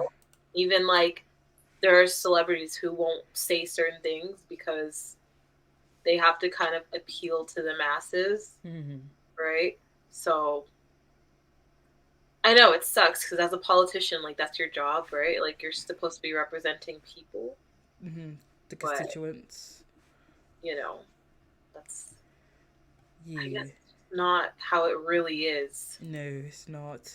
Very disappointing, in fact. Hmm.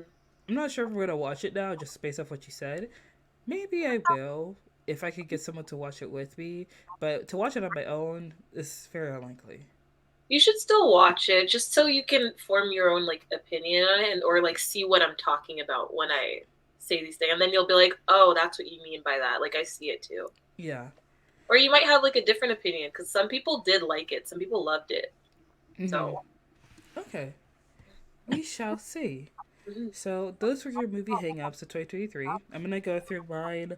I'm mhm, just gonna list them, and then we can kind of pick which ones we want to talk about. mhm. So mine is not in any kind of order. It's not ranked or anything. It's just a list. So I have Saltburn, Infinity Pool, Shazam: Fury of the Gods, Rye Lane, Operation Fortune, The Strays, Renfield, No Hard Feelings, Knock at the Cabin, You People, and Red, White, and Royal Blue.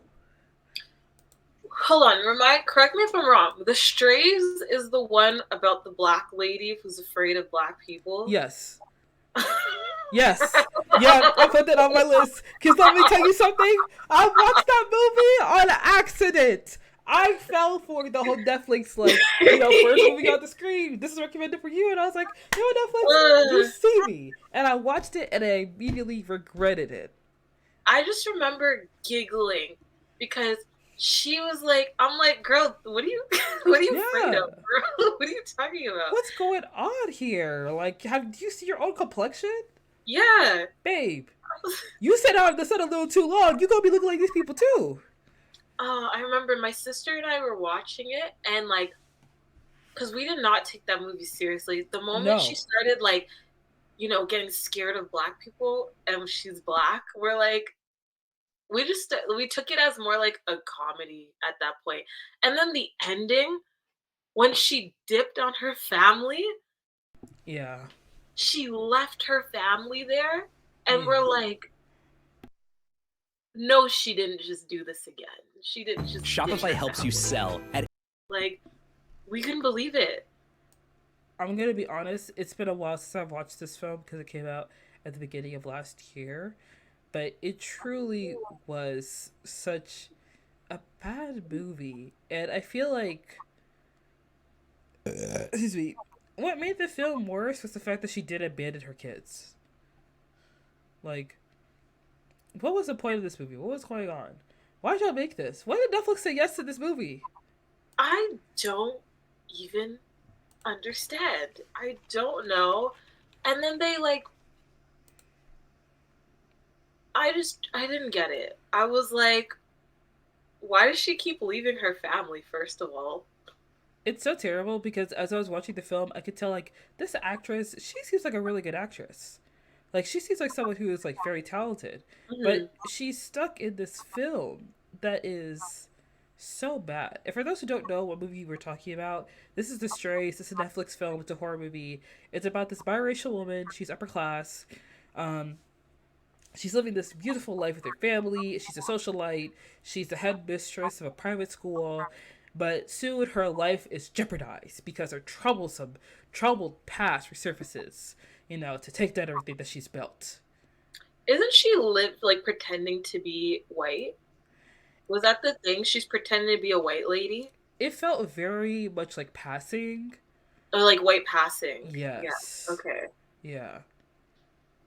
It was so ridiculous. Mm-hmm. I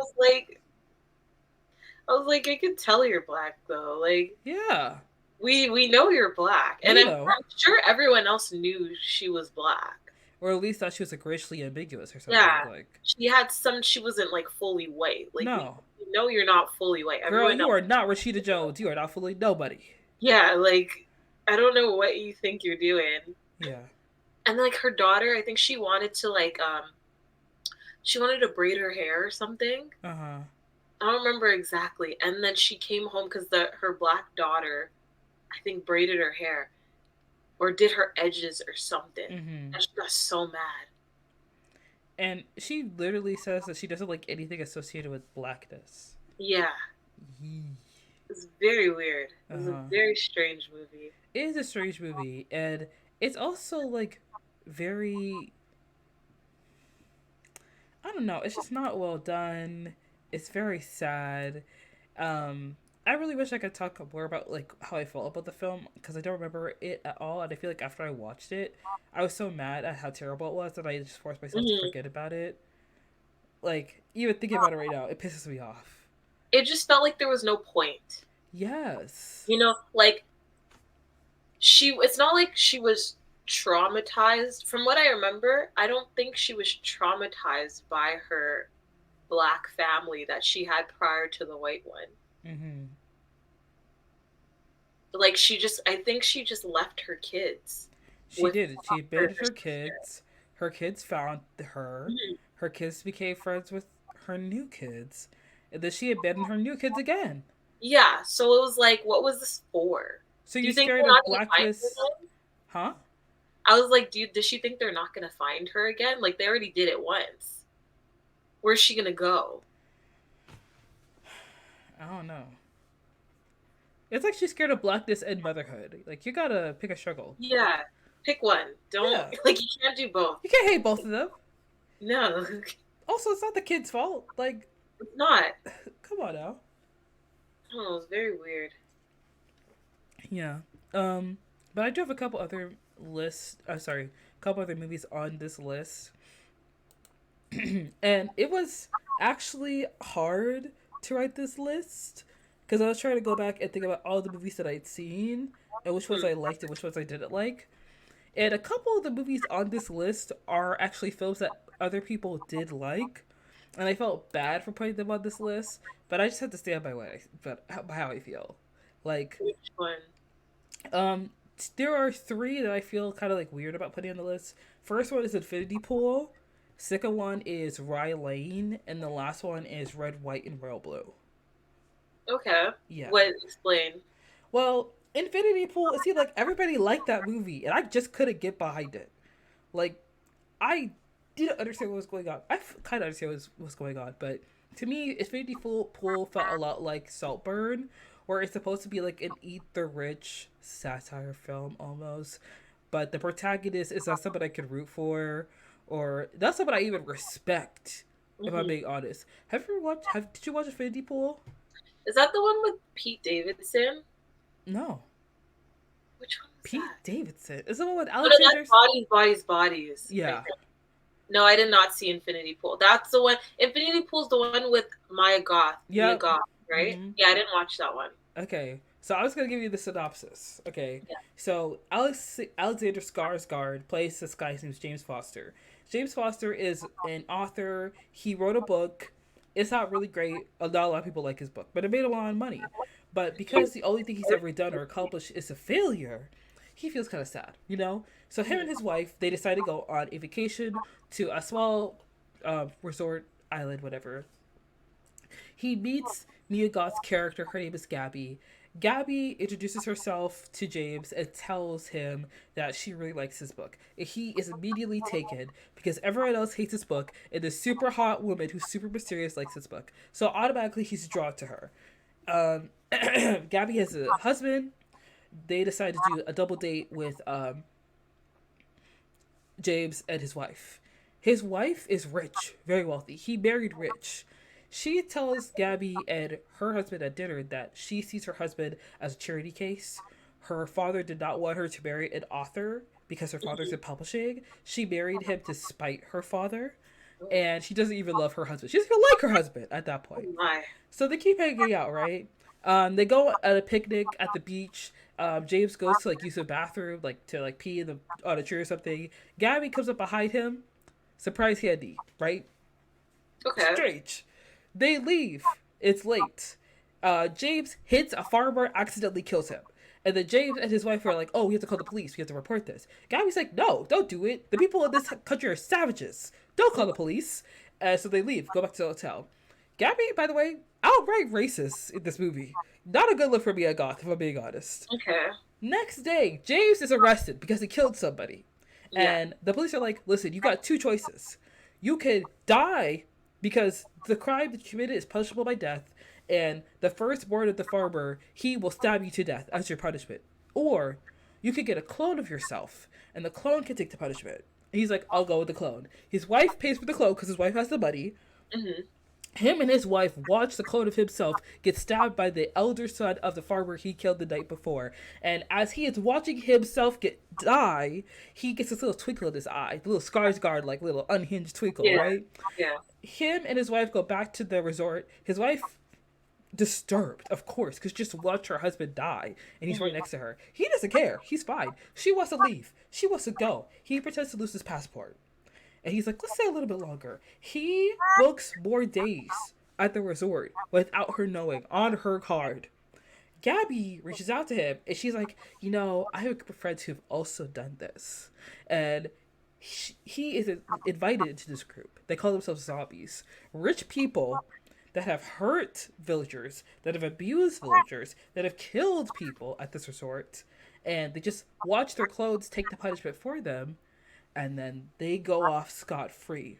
And there are these like tribal masks that have to do with the culture of the people who originally lived on the island before the resort came and obviously destroyed their indigenous culture. And the masks have been commercialized into like, souvenirs for like people who go to the resort. So the Yeah. zombies wear these masks, but they cover them in blood and stuff, which makes it even worse. And James is all for it. He wants to be a zombie. He wants to be part of the crew. He wants to be a special, like, rich somebody. And his wife, like, I think halfway through the movie, is like, listen, I'm leaving with or without you. I don't care if you don't have your passport. I'm out of here. I'm gone. Because she figured out that he booked more days at the resort without Mhm. asking her. She dips. He's like, cool. Now I can be with Gabby because I was even I was even like fretting over anything. And Yeah. then he is like, he's fully with the zombies. He's having fun. He's having a blast. He feels like a special little somebody now. Like the zombies tell him that there was a detective that found out that he killed the farmer. And they're like, we found the detective. He's at this house. We're gonna beat him up and try and kill him. He starts like pounding his chest and barking and like going all like manic or whatever, starts beating this person up. Mind you, bound, gagged, bag over head. They take the bag off of the head of the person. It's a clone of him. He's beating himself up. And they're laughing at him. They're like, ha ha ha ha ha, you thought you Yeah, was one of the us? joke. No. Yeah. You, the joke. It's you. We're laughing at you. He is taken aback. He is shell shocked. He's like, I'm leaving. Found my passport. I'm going. The zombies find out. They follow the shuttle that's taking him to the airport. They're like, James! James! Where are you going? Come back!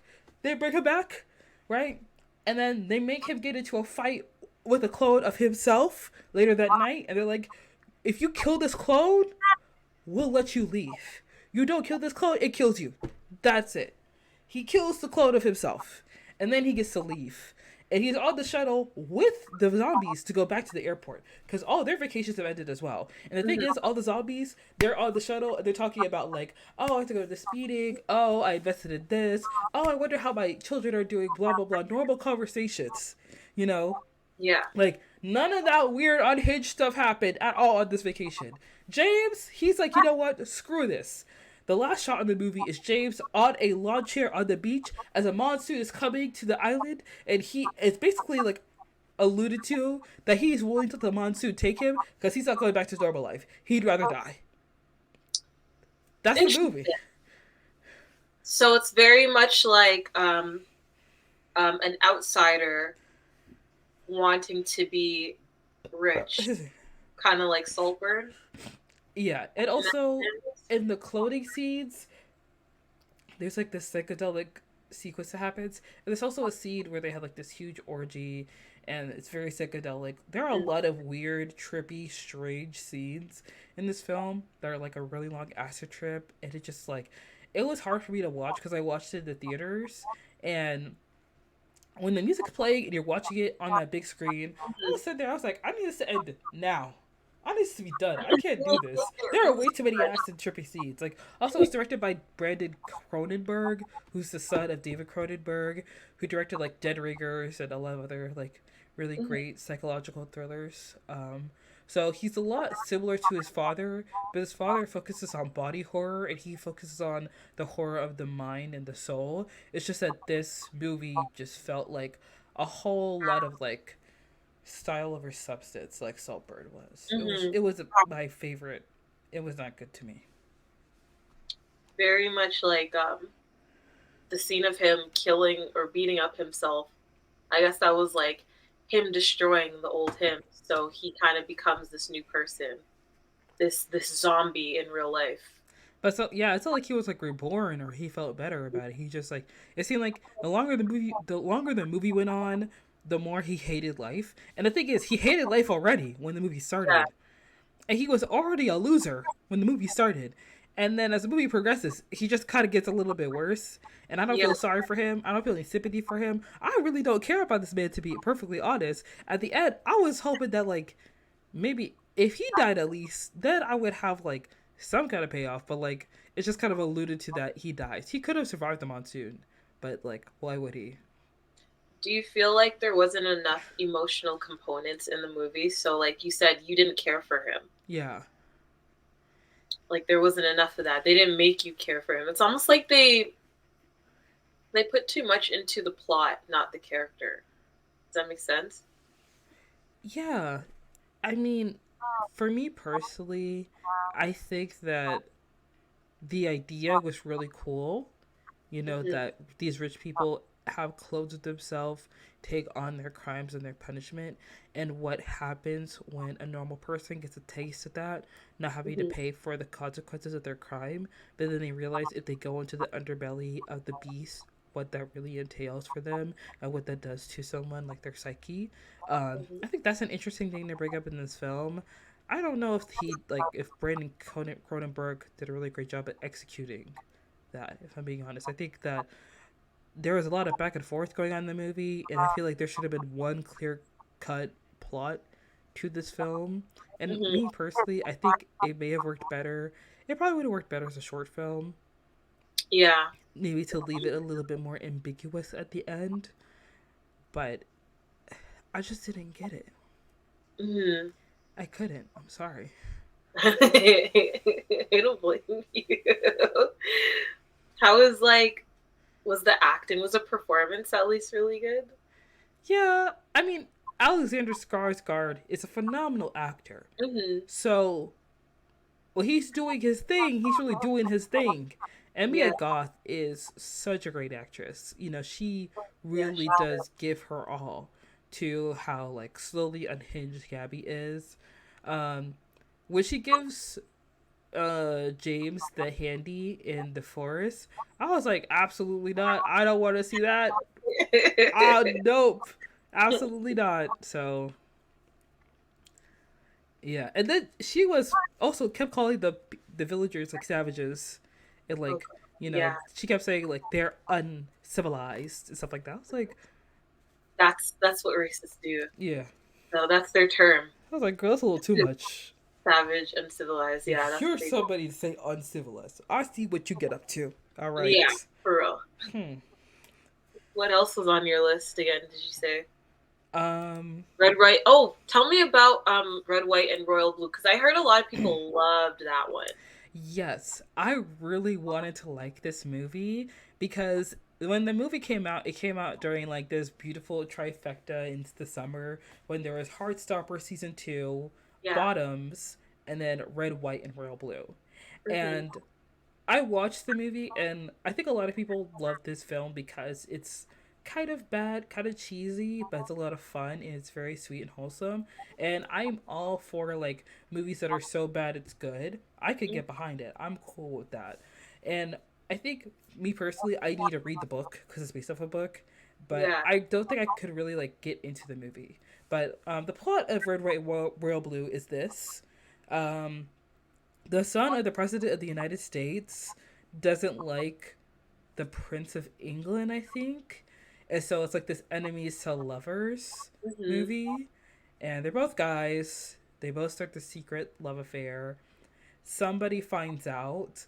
Um, Turns out the son of the president, he's like dating somebody from like the Washington Post or something, and I guess like he exposes the possible relationship that they have with each other, and Hmm. that's essentially what the movie's about. In the end, they do end up together.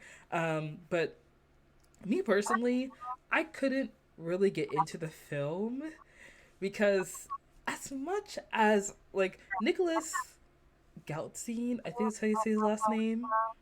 I know he's been in a lot of movies that are not the best, but he always plays like the handsome love interest, and I will agree he is very handsome. But in this film, he is like required to be like sad and emotional at some points. And there's one scene where him and uh the president's son, they're like talking, and the president's son is like pleading with him, like, stop ghosting me, talk to me, like, I love you, like, can't you see that we're supposed to be together? And he is like giving this performance that is like very sad. He's crying, he's trying to give his all. And I'm watching this and I'm like, this feels very much like drama class 101 when you just figured out how to cry on It's command, not good. and it's not really good. Like the words are kind of bleeding into each other, and his emotions are not controlled and like Yeah. concise. He's crying too much. Like I want like a tear, but I feel like he's giving a lot here, and I'm like, I know it's deep, but like, is it that deep? Like I get it, like you're the son of royalty, England. He's the son of the president. Like this would be a huge thing.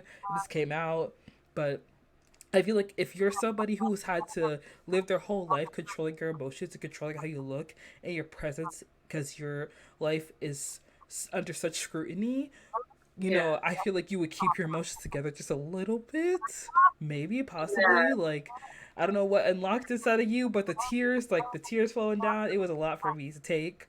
So at that scene, I actually paused it and I was like, you know what? I'm not watching the rest of this movie. So I stopped watching the movie, and then I went You're like, ahead and too I much. was like, I started watching people's reactions to the movie instead, and everyone else was like, "This movie's so good." I watched someone's reaction; they actually started crying when he started crying, and I was like, is there something wrong with me? Like, is it that serious? There must be something wrong with me then, because I did not have that reaction to the movie at all. Like, I was not feeling whatever this person is feeling right now, And a lot of people love how cheesy the film is, and I think that for me, it felt so much like something made from like Awesomeness TV Studios. You know what I Yeah. mean? It wasn't my cup of tea, I guess. And also, the movie was shot very cheaply. Like when you watch Hmm. the scene where the son of the president and the president, who's played by Uma Thurman, by the way. Wow. Uma Okay. Thurman, yes, Thurman. yes, man. When you're seeing the Oval Office, it looks like it's a set made out of cardboard. You Yeah, know, like you got Uma Thurman. Maybe that's where the budget went. They're like, we need someone in this. I feel like Amazon Prime, they put a lot of movie behind a lot of money behind a lot of their movies. This movie, y'all need to pay for some acting classes, some better scripts, and I don't know, like even some of there's one character, like there's one black character who's like the friend of the prince, I think. His hair was like not giving, and I was like, Oh y'all need to get a no. new stylist. This is what's going on here. That's a It's thing though in Hollywood. Like they don't know how to do black hair. it's annoying. They don't know how to do it, and like modelings too. Like a lot of models do their own hair and makeup because the makeup artist and the hairstylist can't do the black hair and skin, Yeah, which is like, why are you in the profession then? this is so disappointing. You know? If you're gonna have diversity on screen, you need it behind the screen as well. Yeah, You can't put everything on the talent to be able to deliver. that's like, whenever they have a black character with locks and they throw like the cheapest wig on them, Mm-hmm. and I clock it all the time. I'm like, you guys couldn't even like try to Yeah. make this look like their hair. Hey, And that's my pet peeve in movies when they mhm, throw like the bad lock wig on the mhm, back black characters or the bad cornrow wig.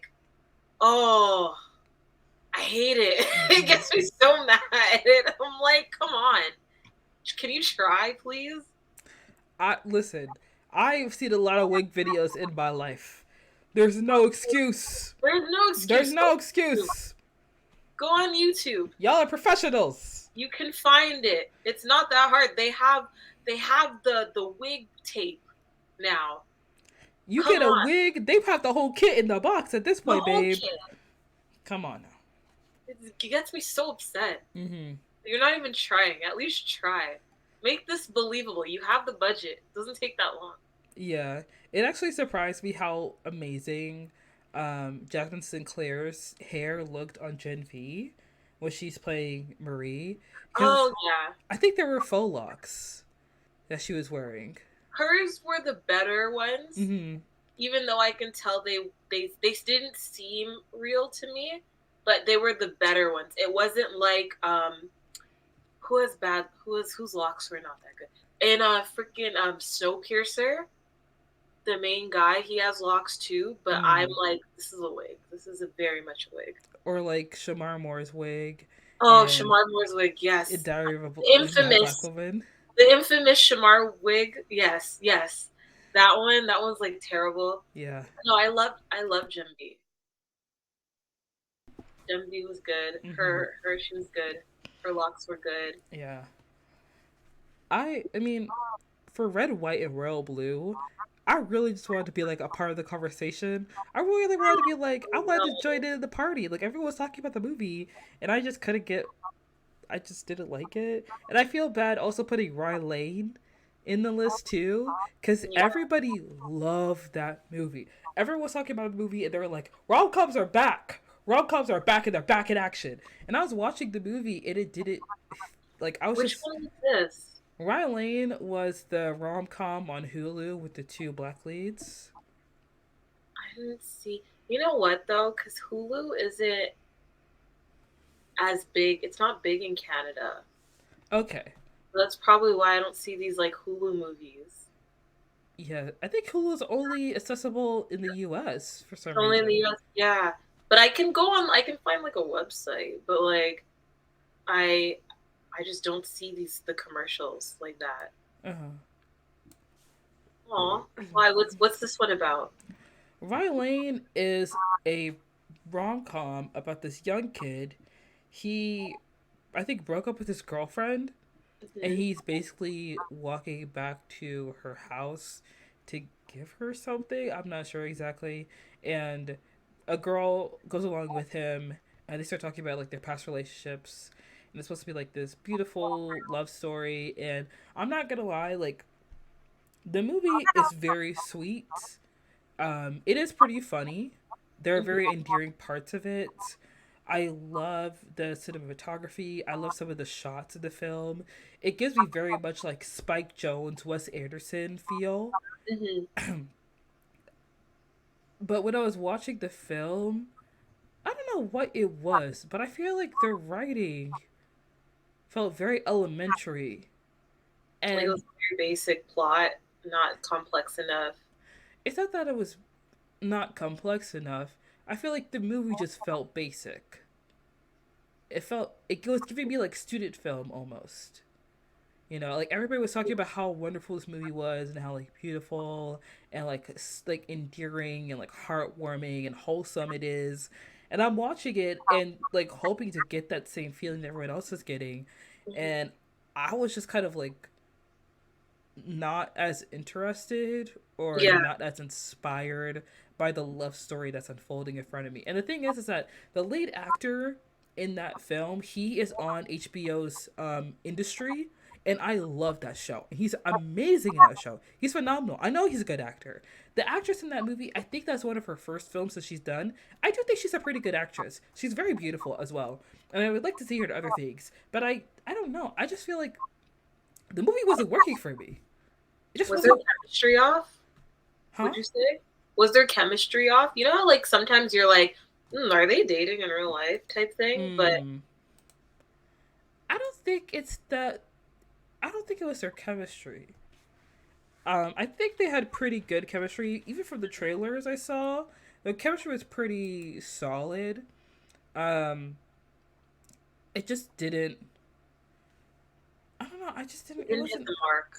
Yeah, it didn't hit the mark. I guess I would say it was like a lot of people said it was really charming, you know. But I was just not. I don't know. It Yeah, just wasn't. fair. It wasn't cute enough for me. Yeah, I feel you. Yeah. It didn't pull at your heartstrings. Mhm. You weren't falling for it. You weren't buying it. Mhm. You know, like in Hunger Games when Snow's like, "Make me believe it." You're like, "No." I'm not believing Yeah. Yeah, I'm it. not feeling it. And I'm No. not gonna lie, like I remember when Anyone But You, the trailers were coming out for that movie, and there was like first interviews with Glenn Powell and Sydney Sweeney, and everyone was like, "Oh, they've definitely smashed like that chemistry." I'm like, "Ooh, that's good." And I know a lot of people have said that the movie's bad, regardless. I'm still gonna watch it because I want to see the chemistry. I want to Because see it too. yeah, because Glenn Powell, I think he's so funny and also very handsome, very endearing, Mhm. and he's someone who I feel like has been very underrated for a while. He's a very good actor. I loved him in Set It Up with Zoe Dutch. I think that's one of my favorite new rom coms. Like I think that's one of the best. It's like that's one of Netflix's best original movies besides Do Revenge. I love Set It Up. I've rewatched it so many times. And I guess that's what I'm looking for in like my romance films. I need something like 27 Dresses. I need something Mhm. like, Monster in Law. I need that. I need that feel again. I want Runaway Yeah, Bride. it's like almost like a fuzzy, comforting feeling. You know, Mm-hmm. like I know what you mean. Yeah. And you want them to have like chemistry, like that's why something like what is it? Like Mr. and Mrs. Smith, well, not a rom com, Mm-hmm. but you see how their chemistry was very like that set off something It's that couldn't be tangible. contained. Yeah. That was like intense, right? Like you want them, or like Sandler and Drew Barrymore in 50 First Dates. Mm-hmm. Like you want to believe that they love each other. Yeah. That's what you want in your rom com. I know. I get it. Yeah. Also, I know that they're doing like a remake of Mr. and Mrs. Smith. Oh, with Donald Glover. Yeah, it's in Maya. I don't know how. I don't remember her last name, but Hmm. I watched the trailer for it. It's actually pretty good. I am interested to see like what it's giving. I think it may be a good show, but I'm not sure yet. I don't know. I don't know if it could compete with the original because I that mean, it's was hard to compete with the iconic. original. It was what? It's hard to compete with the original. It's amazing. Yeah. Hmm. I don't know. I hope they do it justice. Uh huh. You know, Yeah. because I haven't seen what she's in, what the main actress is in. So I'm not sure how her acting range is. Like I don't know. She's really good in Pen 15, and there's another rom com she did with Jack Quaid from The Boys that Mm-hmm. I think a couple people like. I have to go back and I have to go watch it. I think I've heard that's pretty good, but she is a really good actress, so I'm interested to see how that show pans out. Mm-hmm. Yeah. Okay, we'll see Um. how it is. I'm Yeah. excited. I'll watch it because I want to see what they're gonna do with it. Like Uh I want huh. to see how it turns out. So I'm interested. I'm curious. Hmm. Also, I know that we just talked about Leave the World Behind and how that movie kind of toed the line when it came to addressing racism. There's one movie I have on my list called You People that I feel like, Oh, with Jonah Hill yeah. and Lauren London and Eddie Murphy. Hmm. Yeah, I didn't watch it because I was like, this seems very like I don't know if I'm gonna like it. Hmm. I love Jonah Hill, Yeah. and I like Lauren London, but I wasn't interested. There was something about it that I just was not interested in it. They had no chemistry. It seemed that way from even the trailer. It was Yeah. very much like, who put you guys together? Right. Like, who casted this? Yeah. Because I will say, Lord London, she used to be a baddie in black Hmm. films. Like she was always a love interest, and I do want to see her be a love interest again. But it really needs to be somebody who has swagger. You know, Yeah. Jonah Hill is the funny man. Okay, he could be a romantic like lead. He Hmm. could, but not with Lord London. I feel like there needs to be someone who's funnier than him that needs Hmm. to be in the film. And I feel like Lord London is like super beautiful, very like lovely, kind of like sweet personality. And she needs to be with somebody who's like charismatic, handsome, and funny as well. You Yeah. know, Like it didn't match up. it didn't match up. And also, I kind of knew I wouldn't like You People because it's a Kenya Burris film, and I'm not a huge fan of anything Kenya Burris makes. Hmm. Because all of his TV shows and movies feels like where it feels like the black experience, but you're opening the door for white people, so they can step into it. Very much like, oh, we want you to feel comfortable too. Yeah, Yeah, like you can join us at this table, yeah. Like right? you're putting a seat at the table for Julia Louise Dreyfus, which you Yeah, know what, I would make a seat at the table for her as well. She's a phenomenal actress. She's yeah. amazing. But I think that there were some funny parts to the movie.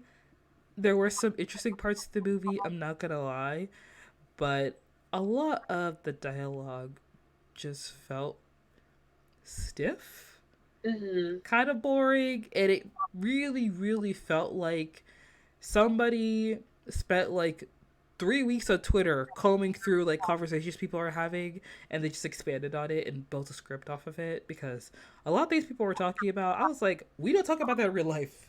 Like, y'all sit around the table with your friends and chat about these things. What were they talking about, for example? Do you remember? I don't remember honestly. I when I watched the movie, it's when it first came out, and once again, because the movie was so bad, I just erased it from my memory, and I was like, I don't have to think about this again, You know, please. it was very much like shit you just see online. Like someone, those like a chronically online conversation Yeah. that it's like this doesn't seem like real life. This doesn't seem okay.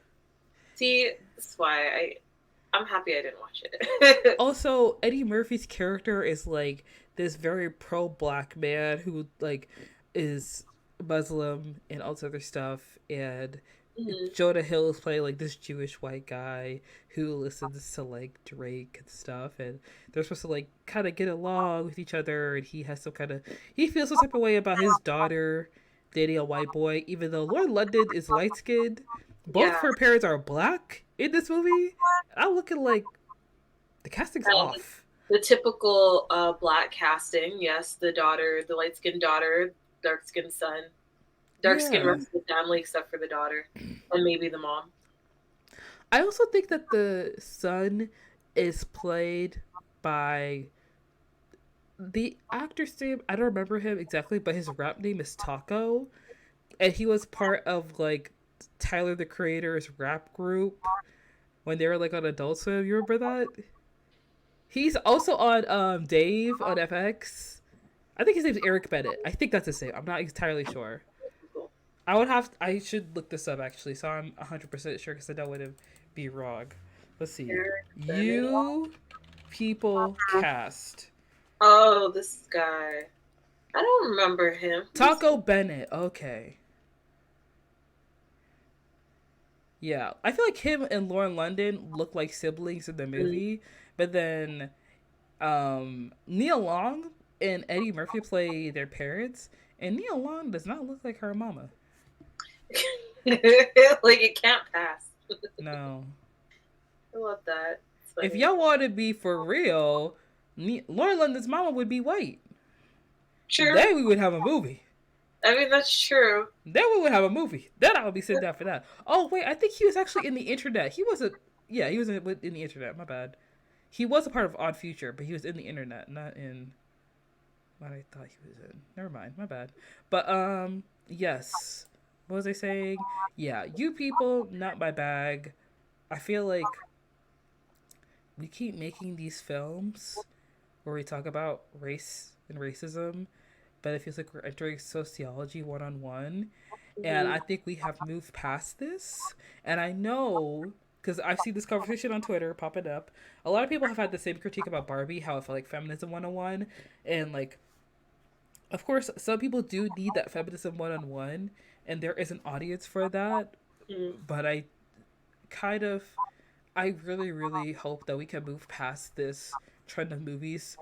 We can move past as quickly as we can to something of a higher level, of thinking. Especially for, like, bigger movies with bigger names and cast, you know. Did you see Barbie? I did see Barbie. I've seen it twice. It was good. It was very I good. I liked it. Yeah. I liked it, but I didn't know what I was walking into. I will say that Yeah. because it was very like vague about what it was going to be about, Yeah. right? Mm-hmm. I think Ryan Gosling did a good job. He did. He did a wonderful job. And I actually didn't used to be a Ryan Gosling fan, but after watching Barbie, I watched all his other films and I realized this He's guy, great. yeah, He's very versatile. Like he is. he has a very very wide range of different types of films. Like he was what? There was this one film I watched. Him, Sandra Bullock, and him when he was a kid. He's like a he's younger, and he plays this guy, and him and his friend are obsessed with crime. Okay. So they commit a murder to see if they can get away with it.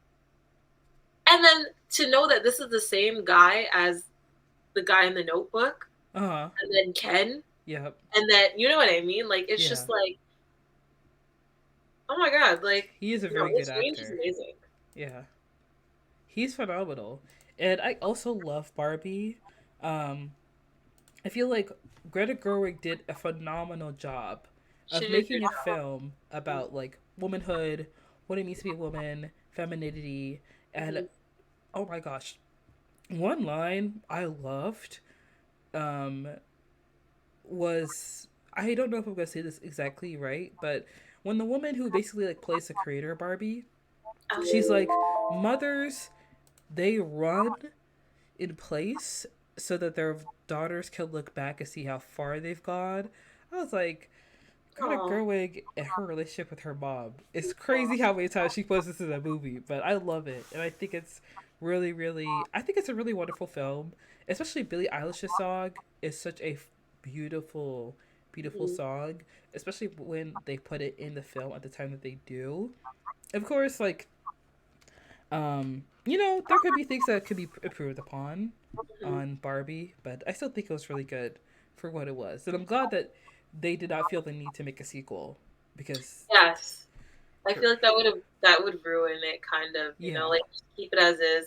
And I liked how I don't know. I felt it was very like, when all the Barbies were just kind of tired of just being everything. Like Mm-hmm. they were, so they just kind of like let the men come in. Mm-hmm. I felt that was very like it was sad, but Mm-hmm. it was so realistic because they were like, I'm just tired. Mm-hmm. Like I don't want to think. I don't want to be in charge right now. And I was just like, oh fuck, like that sucks. But it's very like just being a woman is hard. Yeah, very interesting reflection. Like, because there's been this weird trend of women wanting to be housewives, but Mm-hmm. it's hard to be a housewife at that. You have to maintain a house. It is. Do y'all know how to cook and clean? Because that stuff takes a lot of work. I guess going into society is just very draining as a Yeah, woman very because you got to challenging. deal with, especially like a woman of color, a black woman, because there's so much little things you have to deal with that we're just so used to it at this point we don't notice it. Yeah. Simple things like for example, you go to the grocery store, you ask for a product and they point you in the direction, but if you were like white they would take you. Mm-hmm. You know what I mean? Or needing to prove yourself extra hard Yeah, when having to none work of twice as your hard to get half as much. mhm, when none of your white counterparts really had to do that. Like, why does your portfolio need to be outstanding, Mm-hmm. but the other people in your class don't? You know, Yeah. stuff like that. I think it's a very beautiful film, especially for young girls, so Hmm. that they can understand, this journey that they're on as being a young woman. and it was honestly a very sweet film, and it did make me cry.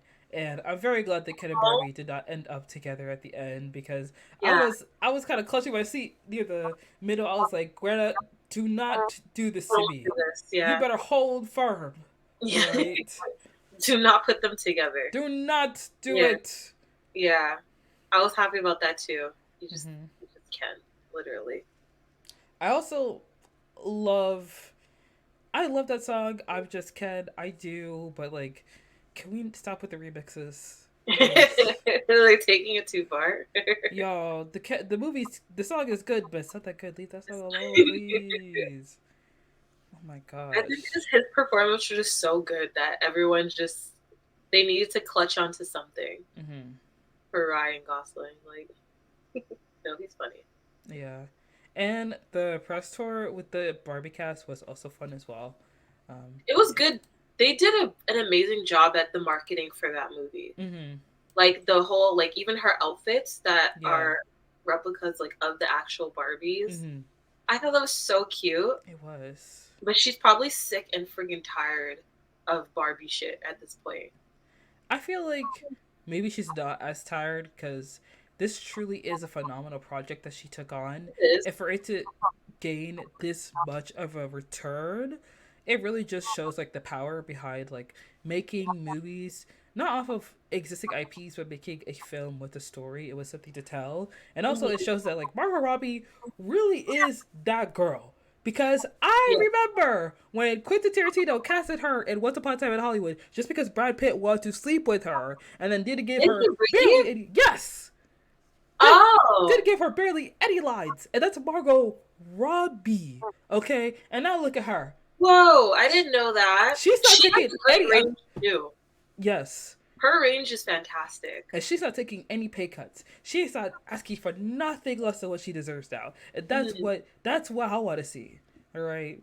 I didn't know that he casted her just so because Brad Pitt wanted to sleep with her. Well, Brad Pitt is kind of a sleazeball. I think this is something we're learning. Yeah. Yeah. Yeah. Not a great Oh, guy. but yeah, and she did. I did find it weird that she was in the movie, but like not really. Yeah. Like she didn't really do much. Yeah. I was like, isn't Sharon Tate supposed to be like a really, really important part of the story? You got one of the baddest in the game. And yet, she's so underutilized. What was the They, point? yeah, very underutilized. I remember thinking that. I'm like, what is she doing here then? Like, Yeah. why aren't they using her? They got Margot Robbie as Sharon Tate, and this is supposed to be like a, like this is Sharon Tate. Like we know what happened to her. Yeah. So this is supposed to be good. Like, where's the buildup? I also did Mm-hmm. not like that movie, Once Upon a Time in Hollywood. It wasn't. It wasn't his best. I guess we could say. And I do want to say, in terms of Barbie, I think that Greta Gerwig was the right director for the movie Yeah. because if there's anybody who knows about the white woman's struggle, it's her. It's her. She encapsulates it so well. And America Ferrera had such a great monologue, and I thought it was very, very like well written, and she did it phenomenally. And I love like her portrayal in the movie as well. And America Ferrera, for me personally, was someone that I grew up loving and admiring for a long time because she was in this movie called Real Women Have Curves. And Mm-hmm. she's always been an actress that I've really been like had a real love for, especially like in Ugly Betty. I've grown so attached to her throughout her whole career, and to see her in Barbie and have like this moment in the spotlight, she truly does deserve it. I think it's really wonderful that she got that chance to work with Greta Gerwig and Margot Robbie. I think she's really great. I think she was like the perfect person Yes, to play that role. absolutely so. She was so good, especially because Barbie has this whole like nostalgic feeling, Mm-hmm. and then you chose someone who's nostalgic to the audience because we've been watching her for so long, Mm-hmm. right? So no, I thought it was perfect. Yeah, she was really really Yeah, good. loved it. Yes. There were a couple other movies. We really don't have to go through all of them. Um, Renfield, I mean, I really just watched that movie because I thought it was gonna be like good bad, but it just turned out to be like really bad and like not that great. No Hard Feelings. I kind of like that film, but upon rewatching it, it was kind of like, why are these parents asking this like 20-year-old woman to like date their high schooler. Like, why do they care? Yeah, that was so weird. It's very reminiscent of the 80s, but girl, it's 2023. I don't want to see grooming on my screen. Yeah. And also, Oh, he's a teenager? I thought he was like in like early 20s, like 20, well, 20. the actor is fairly young when they were shooting the movie because he said that he passed up on Harvard to be in the film. Oh. Yeah. Ooh. Yeah. So Oh. he's Yeah. like he was literally playing Dear Evan Hansen on Broadway. He was in the show High School Musical, the musical, the series. Like this kid is young. So I think by the time he was on the press tour, I think he was like 19. Remember she was like 18, 19 when they were filming. Is there any like explicit scenes in the movie? I didn't watch it. There's a scene where Jennifer Lawrence is naked and Jennifer Lawrence is naked. How much did they pay she, her for that? I I don't know. Why? She's like there's like skinny dipping in the ocean. If I'm being honest, I don't remember the ending of this film because I feel like I either watched the ending, I never remember it, or I didn't finish the movie because I was kind of like, you know what, I'm done with this. I entertained this for too long. I'm over it. Mm-hmm. I really Okay. wanted to like the movie because it felt like a fun time, and I also love Jennifer Lawrence, and I It seemed was fun. yeah, I wanted to see her in something fun because I feel like Yeah. comedy is her bag. I like Jennifer Lynch. She's like naturally like funny. She Yeah, just has that sense of humor that's like so funny. yeah, she's very much like the girl next door kind Yeah. of energy. She also has good range. She has phenomenal range. She's a Yeah. phenomenal actress. And I also love the actor Andrew Barth Friedman. I think that's his name. He's one of those actors that goes by like his full name, Hmm. first, middle, last. He's a very talented actor. He's very funny, but like this movie, I feel like it was a lot of fun. It was very interesting, but near the end of it, I was kind of like, I can't take this too seriously. Like, you're literally a child. She's a grown ass woman. Y'all Yeah. acting like y'all dating. It's not even like that. It's not even that deep. Like he was like in his head thinking like, oh, she's hanging out with me because she thinks I'm cool, not because my parents literally paid her to hang out with me. And I'm like, why would a grown woman be hanging out with you in the first place, bro? Have you met you? I thought it was gonna be like a fun movie from what I saw, It is a like the fun movie. trailer. Yeah, I it's thought because everyone was like, cinema is back, because there's Barbie, Oppenheimer, and then No Hard Feelings instead of just all Marvel. I don't think No Hard Feelings should have been up there. I feel like y'all could have put something else. Y'all could have chose anything else with that one. Really. Um, yeah, but I think um, the last movie I would want to talk about is Knock at the Cabin because it's a M Night Shyamalan film, and I think that we need to stop M Night Shyamalan. You need to put a stop to him. We really need to. Somebody needs to let this guy know that the next film's gotta be the last. He has a lot of free range. That's it. He has a lot of. They just let him do Yeah, what he wants to do yeah. at this point. And at this point, it's gotta stop. Does he have his own production company? I don't know. Because if so, that's probably why he just keeps making stuff. I think it's the same point that we brought up earlier when you were talking about Beau is Afraid. You know, a director has one or two good films, and they feel like because they have one or two good films, this person's just like a genius lying in waiting. Yeah. And if So they the, have a couple yeah. of flops, it's fine. M. Hmm. Night Shyamalan hasn't had a good movie since like the 2000s, in my opinion. Hmm. Like his last good film that I've seen was Unbreakable. Yeah, he A lot of his movies old was not it. I didn't even watch Old because it's one of those movies where it's a good idea, you have a strong cast, but I knew 30 minutes in we would be done with it. Hmm. We would be over it. It's the same thing with Knock at the Cabin. Like I really did try to watch this movie and like get through it, but Knock at the Cabin, for those who don't know, it's a film about this couple, um, these two dads and their young daughter, and these four random strangers appear at the cabin they're staying at, and basically, Dave Bautista is like the leader, and he's like, "Listen, one of the three of y'all has to die to save the world, and the longer we wait, the more disastrous it becomes. And I started watching like the first 30 minutes, and it felt like the stakes are way too high for y'all to kill just one or two people. And every time a disaster happens, one of the four people in the group has to take their own life in like a very gruesome, terrible way. Hmm. And it felt like a lot was going on in this film, and I just couldn't sit through it because the dialogue is like bland and everything feels stiff, and it feels like it's an interesting idea, interesting concept, but as I'm watching the movie, it just doesn't feel like there's enough for me to like sit here and really be invested in this. Like, I don't really know why I should care that these people die. Because these are just three people. Like, if y'all took the time to, like, establish this family as, like, a loving, sweet, wonderful family before they get into the cabin, they're like, yeah, probably. And, you know, Dave Bautista, I have to say, he is a very good actor. And Yeah. I want him to be in more serious roles. But I don't know if this was the right place for him. Do they know that the world is going to end, or are they just kind of. I mean, I think they just discovered this when these random people with like these crazy weapons show up at this cabin that they're staying at in the middle of Mhm. nowhere.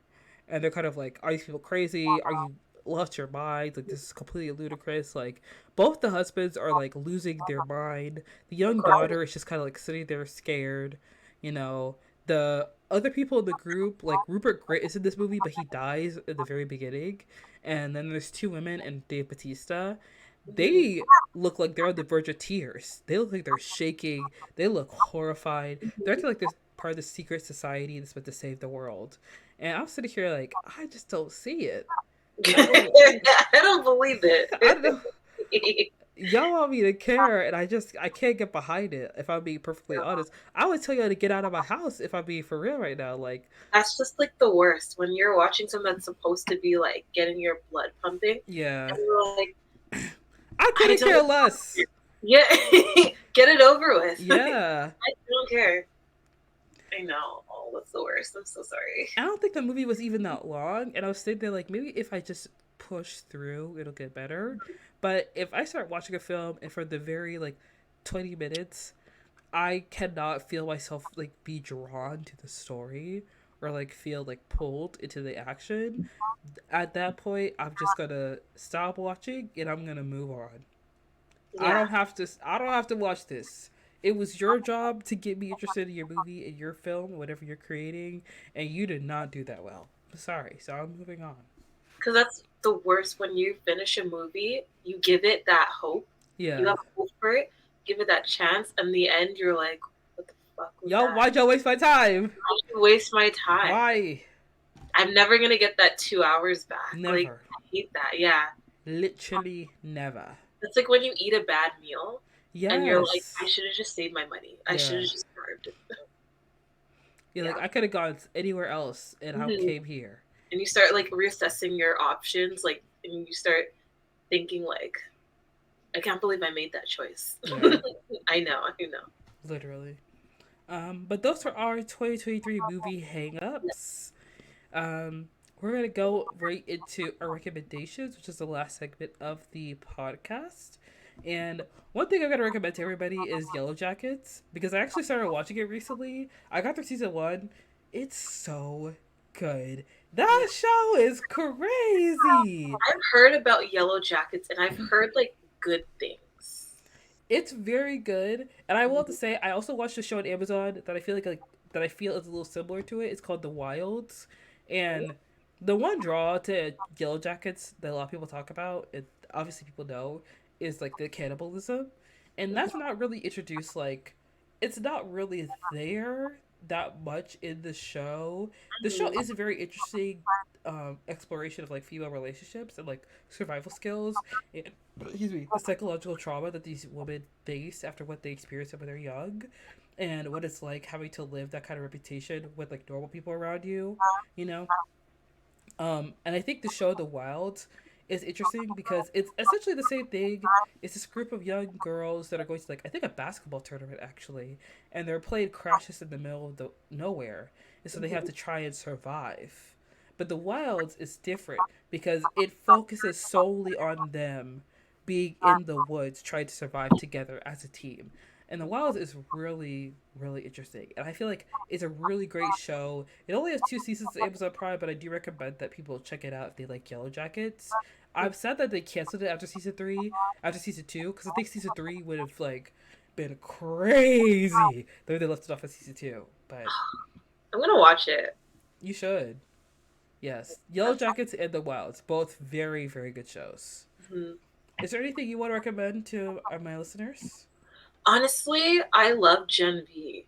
Yeah.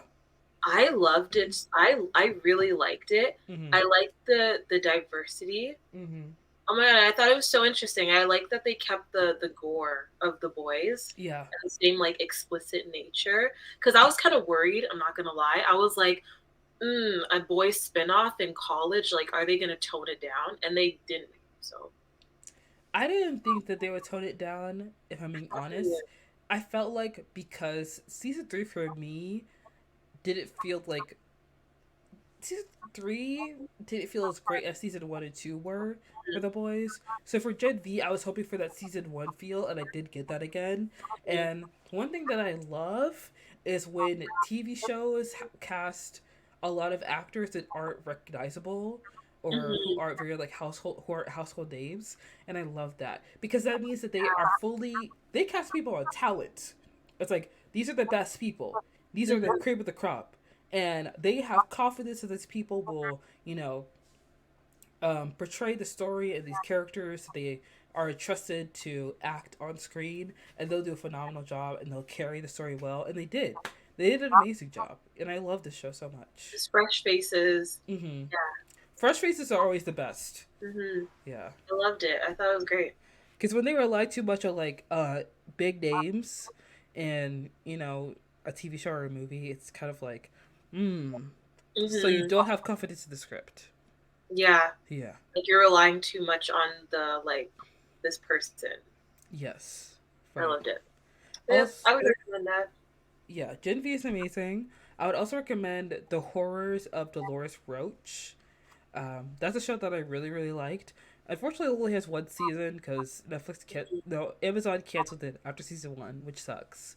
But it's based off of a fiction podcast, I believe, of this woman who she was basically kind of like a drug dealer with her boyfriend, and she was in love with him. And one day, they get busted by the FBI.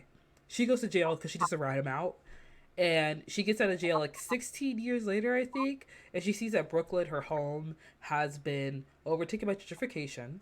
So everybody she knew is not there anymore. Her apartment is sublet to these white people, so she can't go back to where she used to be. And she finds out that this young kid that she used to she used to know from way back when, he's running his father's empanada shop, I think it is, Mm-hmm. and she decides to become a masseuse in like the basement of the empanada shop to make some extra money so she can save up because she wants to find her boyfriend. She thinks he's missing or like he's hiding from the cops, and she wants to figure out like where'd you go, why'd you abandon me, why'd you leave me to take the rap for you, like what happened. She needs to meet him, she needs to confront him, so she's trying to save some money, to kind of like help her out, help her get on her feet. And one of the I think it's the landlord, he goes to the kid that she used to know. He's an adult now, and he's gonna get his face because he's like, "Oh, you haven't paid rent. I need this rent money. You're behind on the bills. Blah blah blah." She offers to give him a massage, and he starts to feel her up, and she kills him. And she does it in a way where like it's like, "Oh, girls, this is very sweetie Todd," right? Mm-hmm. And she gets really scared and she leaves. And then when she comes back, she sees that the guy has made a new empanada. It turns out the landlord is in the empanada. So it's very like Sweetie Todd, Oh, meets I love Brooklyn Heights. it. Yes, it's Yeah. a it's really good. It's a really good show. It's very funny, very scary, a little gory. There is a bit of gore in the show. Just to let you know. Um, Overall, really great show. I loved it. I watched it in one weekend. It was awesome. I love that. Yeah, a lot of great performances. And Justina Machinato, who I believe is the actress's name, she's phenomenal in the show. She was also in One Day at a Time. She's just so talented overall. Mm, okay. Yeah, so I definitely recommend everyone check out The Horrors of Dolores Roach. Were there any other recommendations that you had for the listeners? Honestly, I can't think of any at this moment. Okay. Well, with Unfortunately. that, guys, we're going to go ahead and end the podcast. I want to thank Sushi for coming back Thank you. on. Thanks for having me. I love coming on. Yes, thank you so much for coming on. We had such a great time, talking about like everything under the sun, Yeah. really, and our 2023 movie hang up. So, guys, check out Sushi. All her links will be in the description down below. Don't forget to tell all your friends and family about your favorite new podcast. I've been meaning to watch that. You can find us on Twitter, Instagram, TikTok, and on YouTube. Full episodes will be uploaded every Monday afternoon, and we'll have highlights from past episodes uploaded throughout the week. And if you want access to the full archive, be sure to subscribe on Patreon. You get early access to the audio recording and the video recording as well. And that's it. That's all. Don't forget to like and subscribe, and we'll see you guys next week. Bye. Bye.